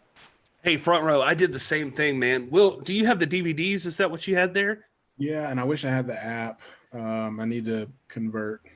It's tough, dude. It's like, you know, whatever it is for a year is what I did, but it's pretty wicked, man. It is. I don't know of another. I mean, I can't imagine anybody else being as thorough. You get like weekly messages, and it has like spin the wheel for prizes after every workout you finish, and it's good, man. It's legit. Yeah. So I'm doing the app now too, and I got to get it together. In fact, tonight's supposed to be my last night drinking for a while. We'll see if that takes off. And, but anyway, Brian Cervantes heard a rumor that Front Row actually sits in the second row. Can vouch for that. He's sat in the second row with me, as a matter of fact. So that would be change that name. Yeah, so. Ryan Murphy says Crowbar was one of the bright spots during the death days of WCW. Hey man, I agree. There was still, like, even in the death days of WCW, I was watching the night that the last show happened, where Flair and Sting went one more time in the middle of the ring. Like I was watching that night. I liked WCW. Even when it was supposedly bad, but maybe if I went back and watched it, I would realize how bad it was. But I was always a WCW guy. I mean, even during the Attitude Era and when things were getting wild and WWF had, you know, gotten so much traction, I never stopped watching WCW. To me, it was just. I remember being on vacation with my family and some family friends, and just we all were so organized trying to get together, like when we could finish whatever we were doing that night to get back to the hotel room to rent Starcade to watch Hogan versus Sting. And we had to see that match. That's how, I mean, I don't know. I mean, obviously I'm more susceptible to wrestling stuff anyway, but I remember that being huge, and I was not the only one excited about it. People wanted to see Hogan and Sting. And I remember being disappointed by the ending. And I was excited about it because Bret Hart, you know, like Bret Hart was going to be there, and he was my dude. But I remember being disappointed about the end, and I couldn't ever pinpoint why. I think I was just too young to really grasp all of the details of it. But I remember being like bummed out that it ended the way it did. Anyway, Brian Cervantes says, little known fact, I never missed an episode of anything WCW in the 90s. I based my work schedule on wrestling. Nice. Holy crap. It's crazy. That's awesome, Brian. Did you I don't feel like, I don't remember if we ever talked about this. Like we just need to do an interview so I can ask you about your relationship with your wife. That's like, no, I'm just curious. Like, it's so wicked. Like, if you were like basing your whole work schedule around wrestling, and it's just interesting that you ended up marrying a wrestler. It's just interesting. Ryan Murphy says, just to stir the pot, isn't it odd that the NWA has outlived WCW, ECW, and technically TNA? No, because they're all just illegitimate stepchildren of the NWA. Right. That's right. I'm going to go grab something. I'm going to make these guys talk for a minute. Well, one thing I'm going to pee, but then I'm going to grab something. I'm going to show you guys. Oh, no. It's not. See if I lift my phone up, I can hear it. Having trouble getting this on the Discord. Well, then I'll talk, I guess. Let's talk. No, I was a huge Gary's gone. I was a huge WCW fan. I went to numerous Monday Nitros. I'm from Greenville, South Carolina, and that was a regular spot for Monday Nitro in the 90s, and saw a bunch of cool shows. There was one where Flair returned after being gone for a while. That was in Greenville. Got to see that live. That was awesome. It just, I don't know, man. It always just felt better to me. I mean, there was obviously a distinct difference between WCW and WWF at the time, where, you know, they were going for more, you know, over the top kind of stuff and cartoony type stuff. And WCW always just felt more real. I mean, it's the same reason I'm an NWA fan now. It's just that it felt like more pure, real wrestling. And, you know, it was just a lot more fun. I don't know. I felt like it made more sense to me. During the Night Wars, that was the peak of that. I was in my undergraduate days at Toccoa Falls College in Northeast Georgia, not far from where you're at, Will. And I've never been to a Nitro live. I've been to a Raw. I've been to a couple of Raws, but I've never been to a Nitro, even though I was a WCW and not a WWF fan. But I did go to, they used to do these, they would do these Nitro parties, and they would have them like at Clemson University in Anderson, South Carolina. And I was only an hour from Anderson and maybe an hour and a half from Clemson. And we would go out there, and like, you'd have like the Nitro girls like Kimberly Page and some of the others. And then you had like Hacksaw Jim Duggan, and some of them, not, you know, Flair wouldn't be there, and, you know, the NWO guys wouldn't be there, but you'd have some of your mid-card guys there.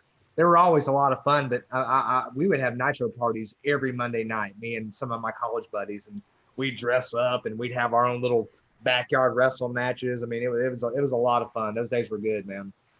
Well, and it really makes me wonder, and this is something that Gary was talking about a second ago about being on vacation with the family. Like, I just really wonder, and I know, Rob, that your family's like this, but I just really wonder if we're going to get back to a place where wrestling is and I don't mean like family friendly, I just mean like it covers all age groups and cultures and things like that, where it can be more of a universal thing and not just like our community of wrestling fans and stuff like that. That's just, I mean, like futuristic thinking. Like, I would love to get back to a time like that, because it felt like that in the 90s. Like, wrestling felt important to culture. Yeah.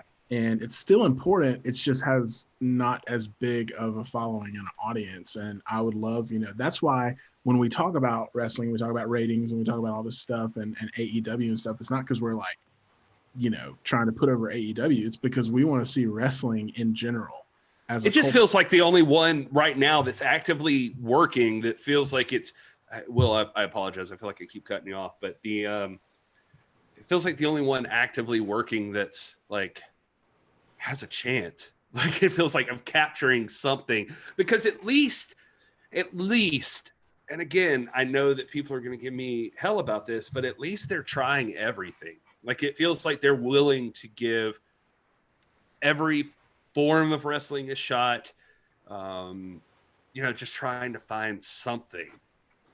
But I just want, I mean, not even just AEW, like they've got the highest visibility, but even what the NWA is doing on YouTube. And, you know, Rob's a great example with him, and it's a family event and things like that. I would just love to see wrestling become that again, you know, just an important part of culture, important part of sports and, you know, performance, you know, entertainment and things like that, to where it's like a family thing. And it's not just like, you know, I don't have to like go to the back room to watch it because my family doesn't care, you know. And I think that goes hand in hand with what we're talking about with storytelling and making it interesting. I'm not gonna put my family through a WWE pay-per-view. You kidding me? Like, I remember my wife watched, she was nice enough because I was supposed to go watch it with some friends, but then they bailed. And so I was real bummed about it. So she was like, well, I'll watch it with you. And it was Hell in a Cell, like 2018 or something like that.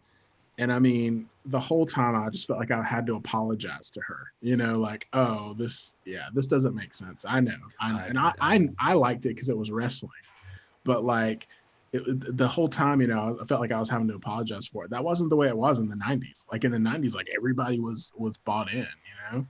It's so crazy to me. Like the idea that like, my wife is not like the biggest wrestling fan in the world, but if you work hard enough, you can get her invested. So I'm going to preface this with Brian Cervantes in the chat saying, wrestling, I don't think will ever get like it was in 96 through 98. And you may be 100% right, Brian. Also, he said that he got Thunder Rosa into wrestling. So God bless you, sir. Thank you. But The thing is like if you catch it at the right moments, I feel like I could show it to anybody, like at the right times, and it will hook them. Like it gets them every time. So we used to, especially right before COVID hit, I had a group of friends. We'd watch wrestling all the time, and WrestleManias, like every WrestleMania, we would invite everybody to WrestleMania, everybody like around us, like people we worked with, that sort of stuff. And we would have like literally we would pick somebody's house, and I'm not exaggerating, it would be like 20, 30 people like in a freaking enclosed area watching WrestleMania, just because they were like, it's WrestleMania. That sounds fun. Like, fuck it. We'll get drunk. We'll watch wrestling. Like, we'll hang out. And people every year until freaking 2019, people were like into it. But it was like 2019 when it felt like it went from like 5 o'clock to like midnight or after midnight. The Becky Lynch match was the very last one. And by the time it got there, I was half asleep. And it was like that show ruined me. Like it ruined me for wrestling for a period of time. Like it screwed me up. NWA brought me back. Like NWA was the thing that brought me back because I was so pissed off with wrestling then. I was pissed off with WWE because I was like, we brought all these people here, and most of them, yes, bailed before the main event even came around, before the big matches even came around, because it was so full of just nonsense and long and dragged out. And I've never forgotten that. That was like from that pay-per-view till the next year's Royal Rumble, I never watched WWE again. I did not give a crap what they did. Well, that for me started, I think, with the Royal Rumble before that WrestleMania. So like the 2019 Royal Rumble, I guess. But like this goes back to what we were talking about with Seth Rollins too, and instant gratification. If you really believe that instant gratification is what people want, why are you doing 7 hours of programming a week? Like, why wouldn't you look at the NWA? The NWA, the format, it caters more to that instant gratification crowd because it's just an hour a week and a pay-per-view every few months. Like, that's that. So why would you come out and say, oh, people, it's instant gratification and they can binge watch and all this stuff? Nobody can binge watch Monday Night Raw and SmackDown and NXT. Are you kidding me? Like, that is too much. That would be like your entire like full-time job if you were binging that stuff. So like, you know, look at what the NWA does with their programming and with the storytelling. That caters more to that instant gratification crowd, even with the long-term storylines, because you can turn on a show, you can watch it. I mean, this is coming from a guy who did binge watch NWA Power and loved it because it never lost my attention. You know, there was never parts where I could check out or that I wanted to fast forward through because everything was important. So if you're going to talk about that, like, instead of doing, like you're saying, Gary, these 6, 7, 8 hour freaking pay-per-views, like put like, you know, I remember I watched, I think it was in 2019, I was going back before WrestleMania and just, you know, it was WrestleMania season and I had the bug. So I went back and I was watching some WrestleManias from back in the 90s and stuff like that on the network. And, you know, I pulled up WrestleMania. I don't remember exactly which one it was off the top of my head, but it was the one where Stone Cold beat Shawn Michaels and Mike Tyson was the special enforcer referee or whatever. Was that 14, I think, or something like that? I think so. The whole freaking show was 2.5 hours. It was shorter than an episode of Raw. WrestleMania. And they didn't have production. They literally just came out from like a curtain. Like, it wasn't even like a major, but I remember that pay-per-view when it happened and being bought in, but it was because of the story that was evolving. And it was because, like, you know, they didn't try to like fill me up with 6 hours of wrestling content. I didn't need that. 2.5 hours was plenty, you know? Yeah, I mean, that's the other thing. I mean, again, it's going to make me sound like some AEW fanboy. And listen, I'm not, but I'm also like, I'm more hopeful about them. I'll admit it. But it's that there's 2 hours each week. There's Dark that they give you that's like, if you just want some more, then there's Dark. But it literally has no, like, I've never watched an episode of Dark, so I'll just say that. So you never miss anything if you don't see dark. Like they just Well, add you- it you to the do see, stats like, down at the bottom or something. But they'll maybe highlight something that happened. But You'll see generally, like Danny darks. Jordan will appear on there. There's some cool appearances, you know. Well, Danny I Jordan mean, and- yeah. I just mean impactful in terms of main story arcs that are going to lead into a pay-per-view. Like if you wanted to just keep track of the main stories they're focused on, dark does not typically impact that too much.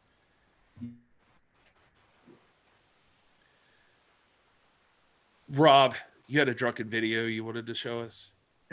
Oh no, it wasn't me. This is the Paul Lee video we were alluding to. I'm gonna try this share screen thing and see if it works. I'm gonna do this right now. Let's see here.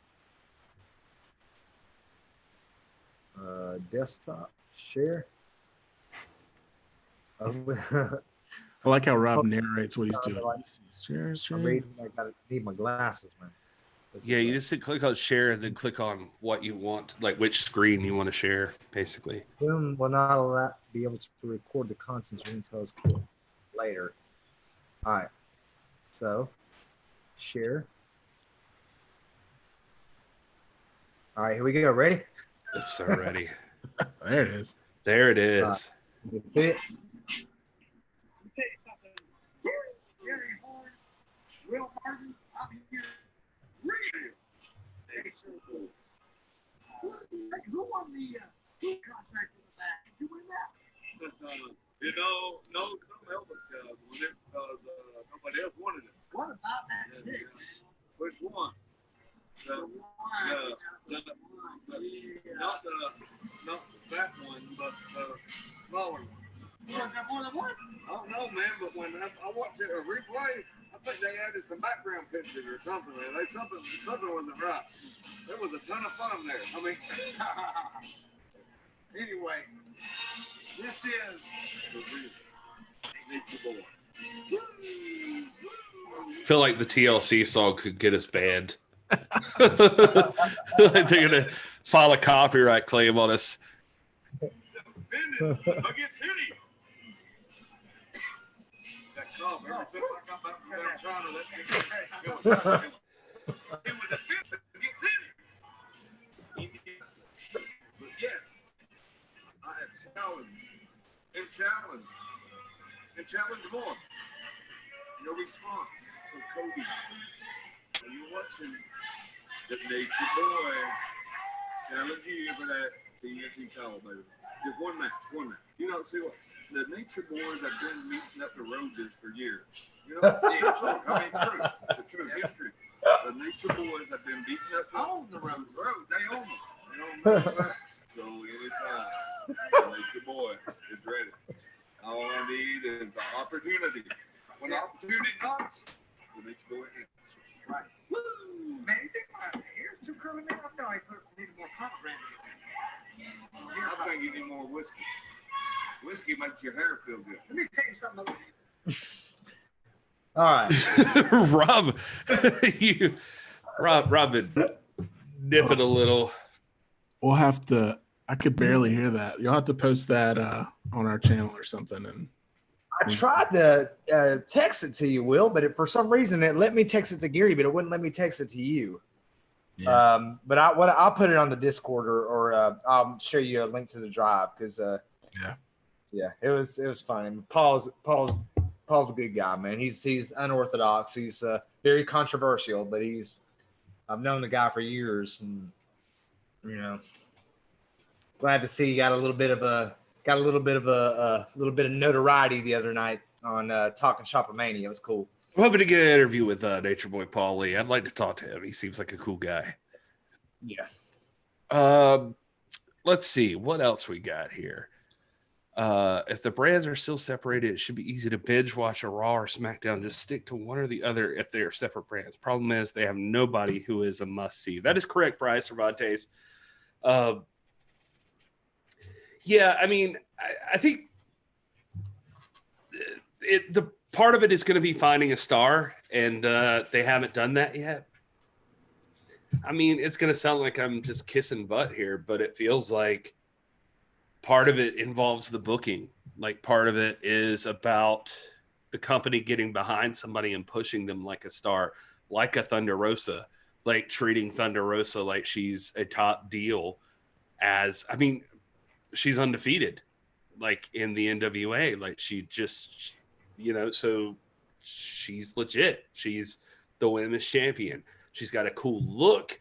She's got like cool move set. Like she's just got like everything about her. Just there's like a cool factor to Thunder Rosa that a lot of the ladies don't have going in.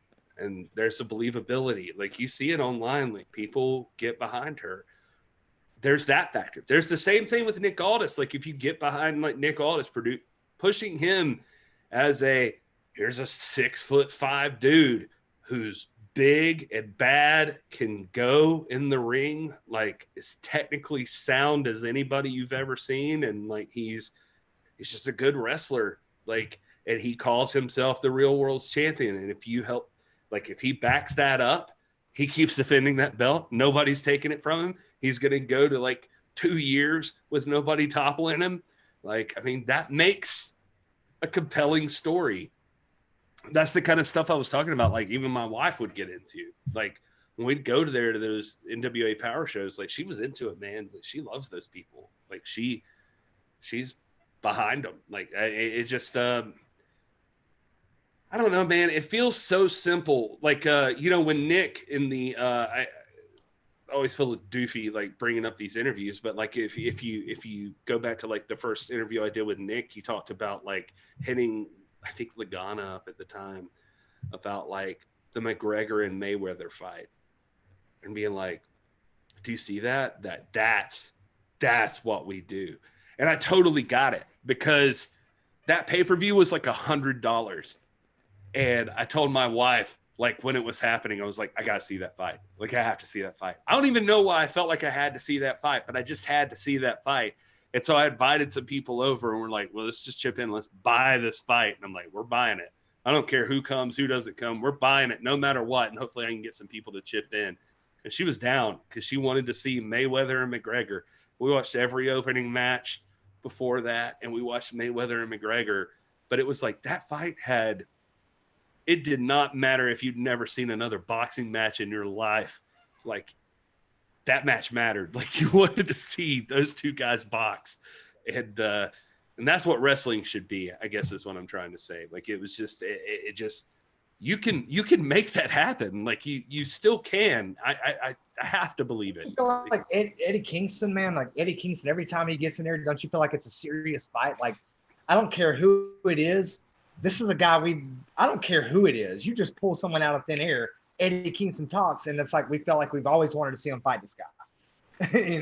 He just can invent somebody and like, man, I want to see Eddie Kingston fight the Phantom guy. Because every time Eddie Kingston talks, he makes it sound like it is this match or he's done. Like it is now or never. He has to win this match. This is the most important thing in this man's life, that he beats this other dude. And that's exactly what people can relate to. They can relate to like that just, they can grab a hold of that, man. That's something. I still have to believe that people can do that. And yeah, James Lawrence points out in the chat, for wrestling to return to glory, it needs to attract the casual fan. In order to do that, it needs the BS, no selling cutout, matches short and unscripted promos, and a dose of reality like the NWA. I'm with you there. I mean, all day long, I can understand like comedy wrestling. I get where it comes in to just keep the crowd pumped up like an opening act. But like, I don't ever think comedy wrestling will main event. I could get like silly characters and stuff like that. It's fine. It'll never main event. Like the thing that's going to main event and sell the most tickets is always going to be like those personal vendettas, like the personal feuds, like the guys that just have something to prove. Like they have to beat this other dude. And anyway, I always believe in that. Hey man, John Cena, by the way, like John Cena gets crapped on all the time, but my God, that guy was good at selling it with his words. Like he just was. People got sick of him, but I hated him for a minute but I came around on that guy, especially with like his feud with Edge. Like I remember watching him and Edge feud, and I was super into that. Kind of for the similar thing that sorry, I feel like I'm rambling too much, but like when the CM Punk interview happened, with the pipe bomb promo happened, when Punk even came out and sat out on the top of the ramp and was just like, "You think I hate you?" Like, no, John, I don't hate you. I just hate what you represent. And it led to this cool thing. But I even remember, it's gonna get brushed under the rug, but I don't want it to. Like, there was a moment where him and Edge were feuding, and like John Cena came out in the middle of an Edge promo, and they had like a sit down, like literally they sat down across from each other and like talked to each other. And I remember Cena being like, "You want so bad to be me and you can't," and like blah blah blah, just doing this promo, and Edge like having this like, I don't know, like Edge has this glazed over look in his eyes, and he's just like, "I hate you. I hate you so much. I hate everything about you." And just like, you could tell, like there was just, man, they were good. Anyway, I'm rambling. You guys talk.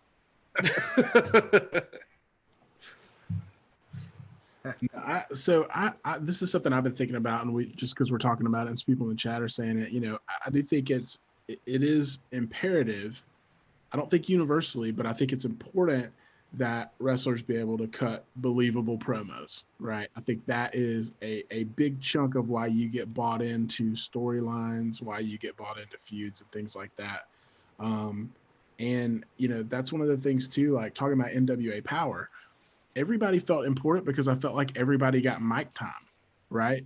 Like, you know, from the Dawsons to all the way up to Nick Aldis, like everybody was getting to cut promos, even if they weren't like top tier. And it's like, you know, people will have promos on WWE and stuff like that, but they're these weird backstage, like they're heavily scripted.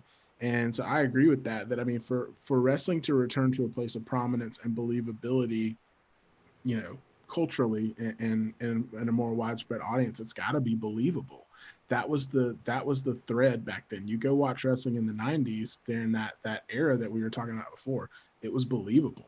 Like you go watch those promos and you believe that those guys hated each other, right? And that was, like you're saying, Gary, that was a fight you had to tune into. And there's just not a lot of that nowadays. And it's heavily scripted. It doesn't feel genuine or authentic. And that's what sets the NWA apart from these promotions that we're talking about. And to your point, Gary, I mean, AEW, in terms of mainstream wrestling, they're the closest to that. I still don't think they hold a candle to the NWA when it comes to believability and authenticity, but just because of some of the over-the-top stuff they do in the ring. It's entertaining, but it doesn't check that same box for us as wrestling fans in that authenticity aspect of it. And I think that has got to permeate, you know, mainstream wrestling again to get it to that level of prominence and that universal acceptance of that as like a top tier level of performance sport. You know what I mean? Yeah, I mean, Right. Sorry, Rob. No, you know, like I get what people are saying in the chat, like in some of the people, like I in the 90s when I was in high school, wrestling was a cultural phenomenon. Like literally everybody I went to school with watched it. You could be from growing up in elementary school where it was like talking about Hulk Hogan and the Ultimate Warrior was like, we're the nerdy wrestling kids, to like Stone Cold and Stone Cold and The Rock were like, that was cool. Like everybody knew that stuff. Everybody knew the NWO and Goldberg. And that was a different level, man. It was like, you were kind of cool if you knew about wrestling. Like if you could tell them like more info about wrestling, like people were invested in those storylines and what was going on with those people. It was interesting like time. there was a period like from like 85 to about 88 where that was the case too. And because the Crockett Promotions was so big and Ric Flair gave so much like real credibility to the belt when the title would change hands, and it changed hands so rarely, it would make the newspapers. You know what I mean? It would make like I lived in Fayetteville at the time. We were military brats, and it would make the Fayetteville Observer. You know, it was like it would be there. The other time, and we've talked before on our shows that one of the things that I view like the Attitude Era as a dark mark on wrestling, because I think that pro wrestling should be digestible for the family mostly. And that isn't so much, even though I enjoyed it at the time. I was young and dumb, and and those are the kinds of, I was very gratuitous, and those are the kinds of things I'm into now that I'm a father, and I want everybody to be able to enjoy it and all that. But the good thing you can say about that era is that they brought it into the big time mainstream, where they were killing everything. And not to go back on the Nielsen ratings and all that, but they were killing everything. Everybody had NWO shirts. Everybody was doing the DX thing. Everybody was doing that stuff.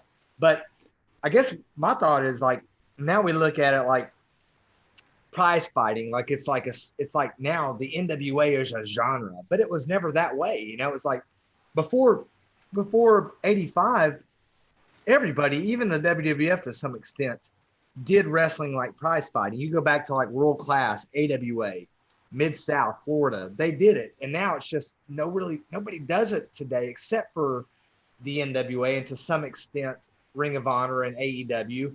But it's not like the NWA is the genre. It's like they just continue to do what the NWA always did. I don't know if I'm making sense. I feel like I'm rambling now, but it's like historically wrestling was along the lines of like boxing. It was serious prize fighting, and most promotions that were worthwhile, including the WWF up to a point, treated it that way. When the NWA belt was being defended, when the AWA belt was being defended, it was a really, really big deal. And there were playbills, and people, you were getting there. There was a time when the AWA had an ESPN contract where they were airing this on that channel.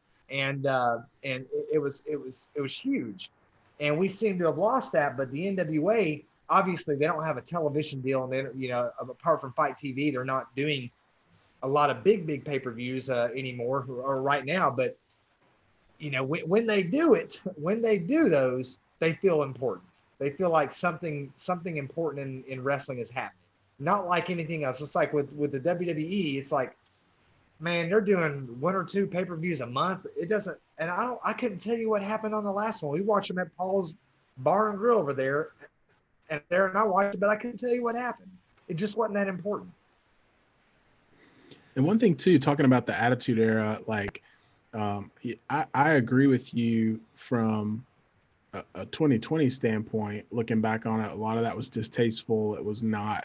It is in a sense a black mark. But the one thing that they did right in that era is that they were in tune at the time with what people wanted to watch. I mean, the late 90s was very much a time of shock jocks and South Park, and media was on the rise, the internet, things like that. And so people were getting a little more edgy with their content. So WWE, WWF at the time followed suit.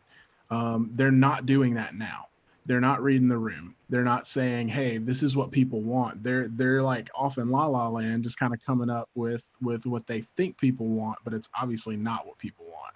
So, as distasteful as a lot of that stuff was, at least at the time they were in tune with what people wanted to watch. And that was indicated by the ratings, and that was indicated by the culture of, man, it was must-see TV, and everybody watched it and talked about it. It's just, they're not doing that now.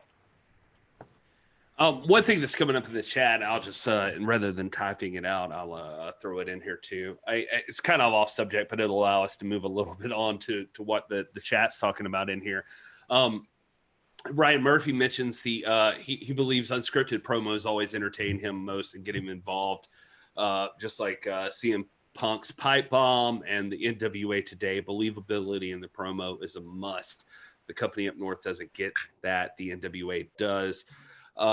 People are talking about, well, like even CM Punk's promo was scripted, yada, yada, yada. I've actually heard a lot about this. And I will say that I think what Ryan's going for is unscripted in the sense that the person is delivering it in their words, in their fashion.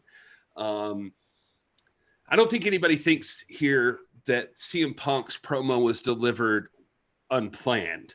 I don't think he walked out there and they just didn't have any idea that that was going to happen. He definitely spoke with someone, and I think he's even admitted it in interviews that he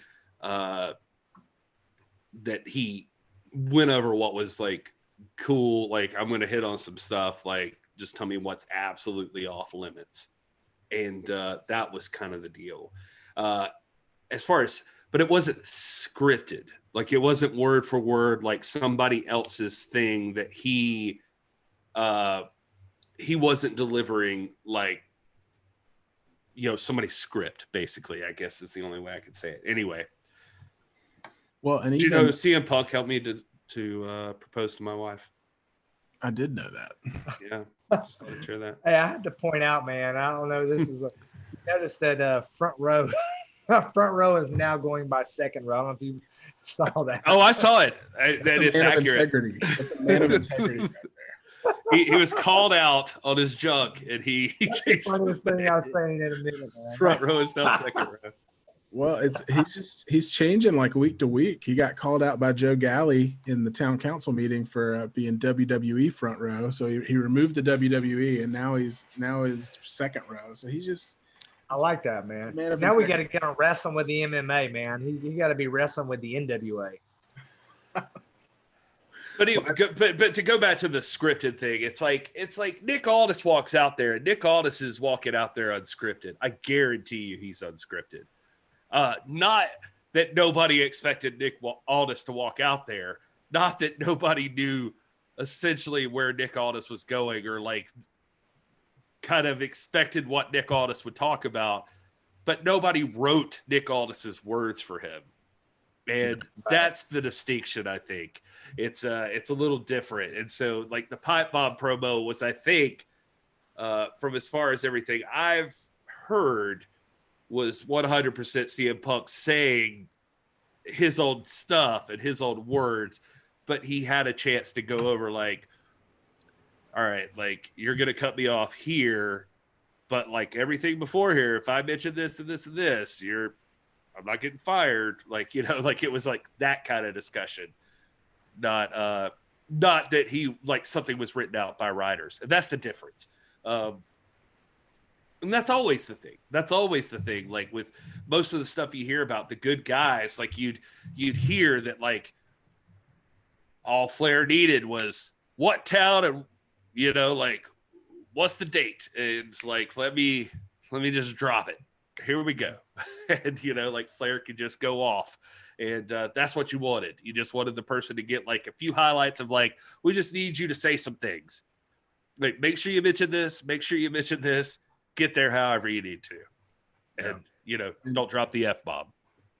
You know, and there are guys in WWE who can cut a good promo, and second row, formerly known as front row, formerly known as WWE front row, mentioned earlier that, you know, Drew McIntyre's promos have been good. I agree for the most part. You know, the clips I've seen, he's been good, but there's always one or two lines in there that you can tell were written for him. Like that I could never picture Drew McIntyre saying, and they're like tongue in cheek, kind of trying to be clever. Oh, that happened this past week. I saw a clip. And it's that kind of stuff where it's like, it doesn't matter how the rest of the promo went. That's immediately like my brain cuts off and I'm like, I roll my eyes and I'm like, okay, you know, and that's the kind of stuff. Here's a little insight, man. Go ahead. I'm sorry, Will. I don't mean to cut you off. No, I was done. Go ahead. What's your So my buddies, Lex Lee and Kevin Kaufman, they are the Jungle Kings, but both of them have had opportunities to work with WWE. They've been on a couple WWE shows, and they were telling me that when they go in, that there is a very specific, very detailed script about how everything has to go down, which is abnormal. Most of wrestling doesn't operate that way in the independent scene, and this is something that I do because, as most of you know, I have an opportunity from time to time to be Robbie Roode for the AWF, and whoever's doing the shot calling or the booking, they'll give us here's your 4 or 5 main bullet points that we need you to hit. That's the only reason to do a segment, to move something along, right? That's the only rationale to do it. You're not just going out there because hey, I'm just walking out here randomly. You're going out there to move something along, or you should be. And when it's done right, they want you to be yourself, sell yourself, speak from off the cuff. And normally they really only do this for people that can talk, but they will say, here's the 4 or 5 points you need to hit on. And then for the most part, it's just off the cuff. It's shooting from the hip. So that's probably with like Drew McIntyre. I imagine there's probably a little more control. I think most of what he's saying is scripted, but those really good guys there, or I'm not saying scripted, but he's probably given specific instructions about, you've got this much time and you need to hit these 5 points, and this is what you need to say, and that's what you do and nothing else. Brian Rosen is now going as Thunder's husband, so that's a plus. Rob Stinson, I don't know if you know this or not, but you keep going into a smaller screen that says like your internet is variable or something. I assume, Will, you're seeing that same thing. Somebody's like, is Robert on dial-up? I just put in there that Monrovia has garbage internet. Nobody else will tell you that. You've heard it here. My internet stinks. I'm on Spectrum, man, and they are not a sponsor of This Is the NWA podcast. They stink. I will vouch, though, that the dude who came out to my house finally, he and I hung out for like an hour and a half, and he was cool as hell. And we finally got this thing straightened out. You should bring him on the show, man. Bring him on. So what are you doing, man? What's like what specs you got on your Spectrum? Because mine is crap. Do you use like business Spectrum or something, or what? No, I'm not using business or anything. I just he hooked me up, and today, literally right before this, this is not a promo or commercial, but I got the Google Mesh system for my birthday. The wife allowed me to buy that, and that's the only way to do it. He even came up here and hung out in the streaming room here. He was like, "What do you podcast about?" I'm like, "Wrestling." He was like, "Man, I love wrestling." I'm like, cool. So we started talking about. He's like, "Nah, to get it in here, you got to get that mesh system." And it's like little. Here, I'll show you. It's these little guys. Made by Google. It's not cheap, not cheap. But you hook this one up into the main modem, like one up into the main modem, and then you plop them in your house, and it creates like a mesh, like wireless network that because your modem like just sends it out so far. This is all boring. Doesn't matter. Anyway, trust me. Since you mentioned that, Bill's done with me. Tuesday is Second Row has it. He's saying I have Google Mesh too. It's brilliant. Gary's video is spectacular tonight. Thank you, buddy. Like I finally sucked it up, and I hooked all this up before I started. So I have the mesh system, and I have it in all corners of the house now. And so we're good to go, I think. My speeds legitimately, I did speed tests, and my speeds are like 6 times better than they were last time we streamed. So I got to get that, man, because my junk sucks. But Tuesday happens to be birthday day. It is Hulk Hogan's birthday. Right. It is Hulk Hogan's birthday. It is Gary Horn's birthday. Oh yeah, that too. It is Dr. McLovin's birthday, but it is not Will Martin's birthday. It is not. I have my own birthday. Guys, do you know what a day it was when we found out that like Rob and I have the same birthday? I thought it was BS. Were we live when that happened? I don't know. I don't remember if we were live or not, but Rob and I legitimately have the same birthday. Leo's for life. Leo's for life, man. Ew. Sometimes I go like this. Fill up your cross L's, baby. Fill up your cross L's. Crossbones. Crossbones. Yeah. I'm a Scorpio, which is why I'm a Sting fan. Second Row says, my junk sucks this week on After Dark. That's why we're shooting for that Blue Chew sponsorship. By the there way. You go. As if we don't have an awkward enough time talking about Manscaped. Oh man, I mean, if all our sponsors are penis related, we'll be another thing about Manscaped.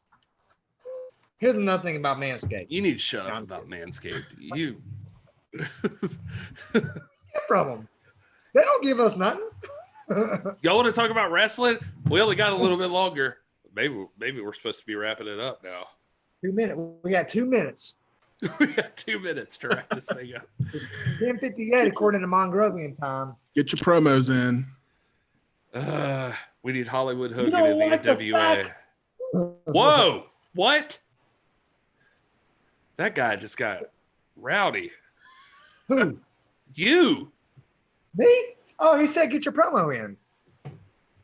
Oh, So I was like, you don't like the fact that I have more prestige than you? You don't like the fact that I have more cars than most of you have friends? I've got the biggest house on the biggest side of town. I've got life pretty much the way I want it. Except for that internet service. Except for the internet, man. Because internet's we're still on Slowest dial-up here. internet. But except for that, and y'all are just probably going to hear this like this. I'm probably coming in skipping and everything, but you know, I feel like I don't even believe in technology. I don't even know where you're having this talk. I don't even believe in technology.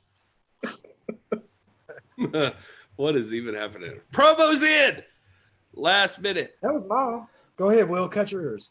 Well, no, I was gonna say I think we need everyone in the chat and the NWA fam to assign us gimmicks, because I don't think I think we all three need gimmicks like to play into and to cut promos as, but I don't know who it would be for each of us. Oh, yeah, Hulk Hogan. I remember way back when the Mega Powers were bonded. Yeah, you've made a lot of promises to the Macho Man, didn't you? Promises that you didn't keep. I remember one specific one. Yeah, you promised that Elizabeth would never be in a dangerous position. You broke that promise, didn't you, Hulk Hogan? And who had to come in and make that critical save? It's the Macho Man, Randy Savage, covering for Hogan again. Hulk Hogan only come down to your matches when it's absolutely necessary and you're down and out. That's the kind of rules I play by. But you play by different rules. Yeah. You got to get in your grandstanding and your hot dogging. Yeah. I remember when I wrestled at King too, and the fact that I had Boss Man in the outside of the ring, just like you. The only difference is I was doing real good. Yeah. I was styling out there like a champion. Yeah. But guess who shows up for no reason at all? The grandstanding, hot dogging in the Hulk Hogan. You Hulk Hogan. You couldn't stand to sit back with your feet up and watch the champion in action. Well, look at this, prima donna. You're a lie, Hulk Hogan. And that's enough to get me hot. But what you said to Elizabeth isn't enough to get me to the boiling point. Yeah. Hulk Hogan, you say you love Elizabeth. I got news for you, man. Yeah, I got news for you. Elizabeth is going to be in the corner of the Macho Man at WrestleMania 5. Yeah, and let me tell you something. You say you love me like a brother? Well, listen to this, Hulk Hogan. I hate you. I hate your guts. And that's what's going to be left over on the mat at WrestleMania 5. Oh, yeah. Dude, you had 30 seconds, man. You went over by like a minute and a half. I felt like that was pretty good. Step into a Slim Jim. that was good, man. That was real good. Thank you. That was so real much. good. That was WrestleMania 5, Yeah. Macho Man Randy Savage. Well, the next Manscaped scripted promo you got to do it in that voice. Okay. Tune in Tuesday night for that one. All right, folks, I guess we got to wrap this thing up. We love you guys. Thank you so much for hanging out. You guys are the best. We love our hashtag NWA fam. You know Will, you know Rob, you know how to find us on Twitter. I'm Gary. And thanks for anybody new who stopped by. You guys make sure you hit the like button, share it with your friends. We'll be here on Tuesday live. And apparently another day this week, according to Brian Rosa. If big news happens, we will be here for you. That's what we can tell you for sure. We'll be here for you. Right, guys? Oh, yeah. We're always here. All right. Thank you, live chat. Thank you, Thunder's husband. Thank you, Second Row. Thank you, James H. Jackson Jr. Thank you, The Nation Show. Ryan Murphy. Turbo. Wrestling with the NWA. Thank you. Wrestling with the NWA. That guy. Wrestling with the MMA. You're the man. Thank you so much, for real. And Mike, Mongrovian Mike, thank you so much. We really are grateful for you guys. Thanks for hanging out with us. And we can't wait to talk to you more. We're on Twitter. You got us. You know how to message us. Hit us up. We're going to talk to you. And if not before, we'll see you on Tuesday. Until then, enjoy your gravy cake.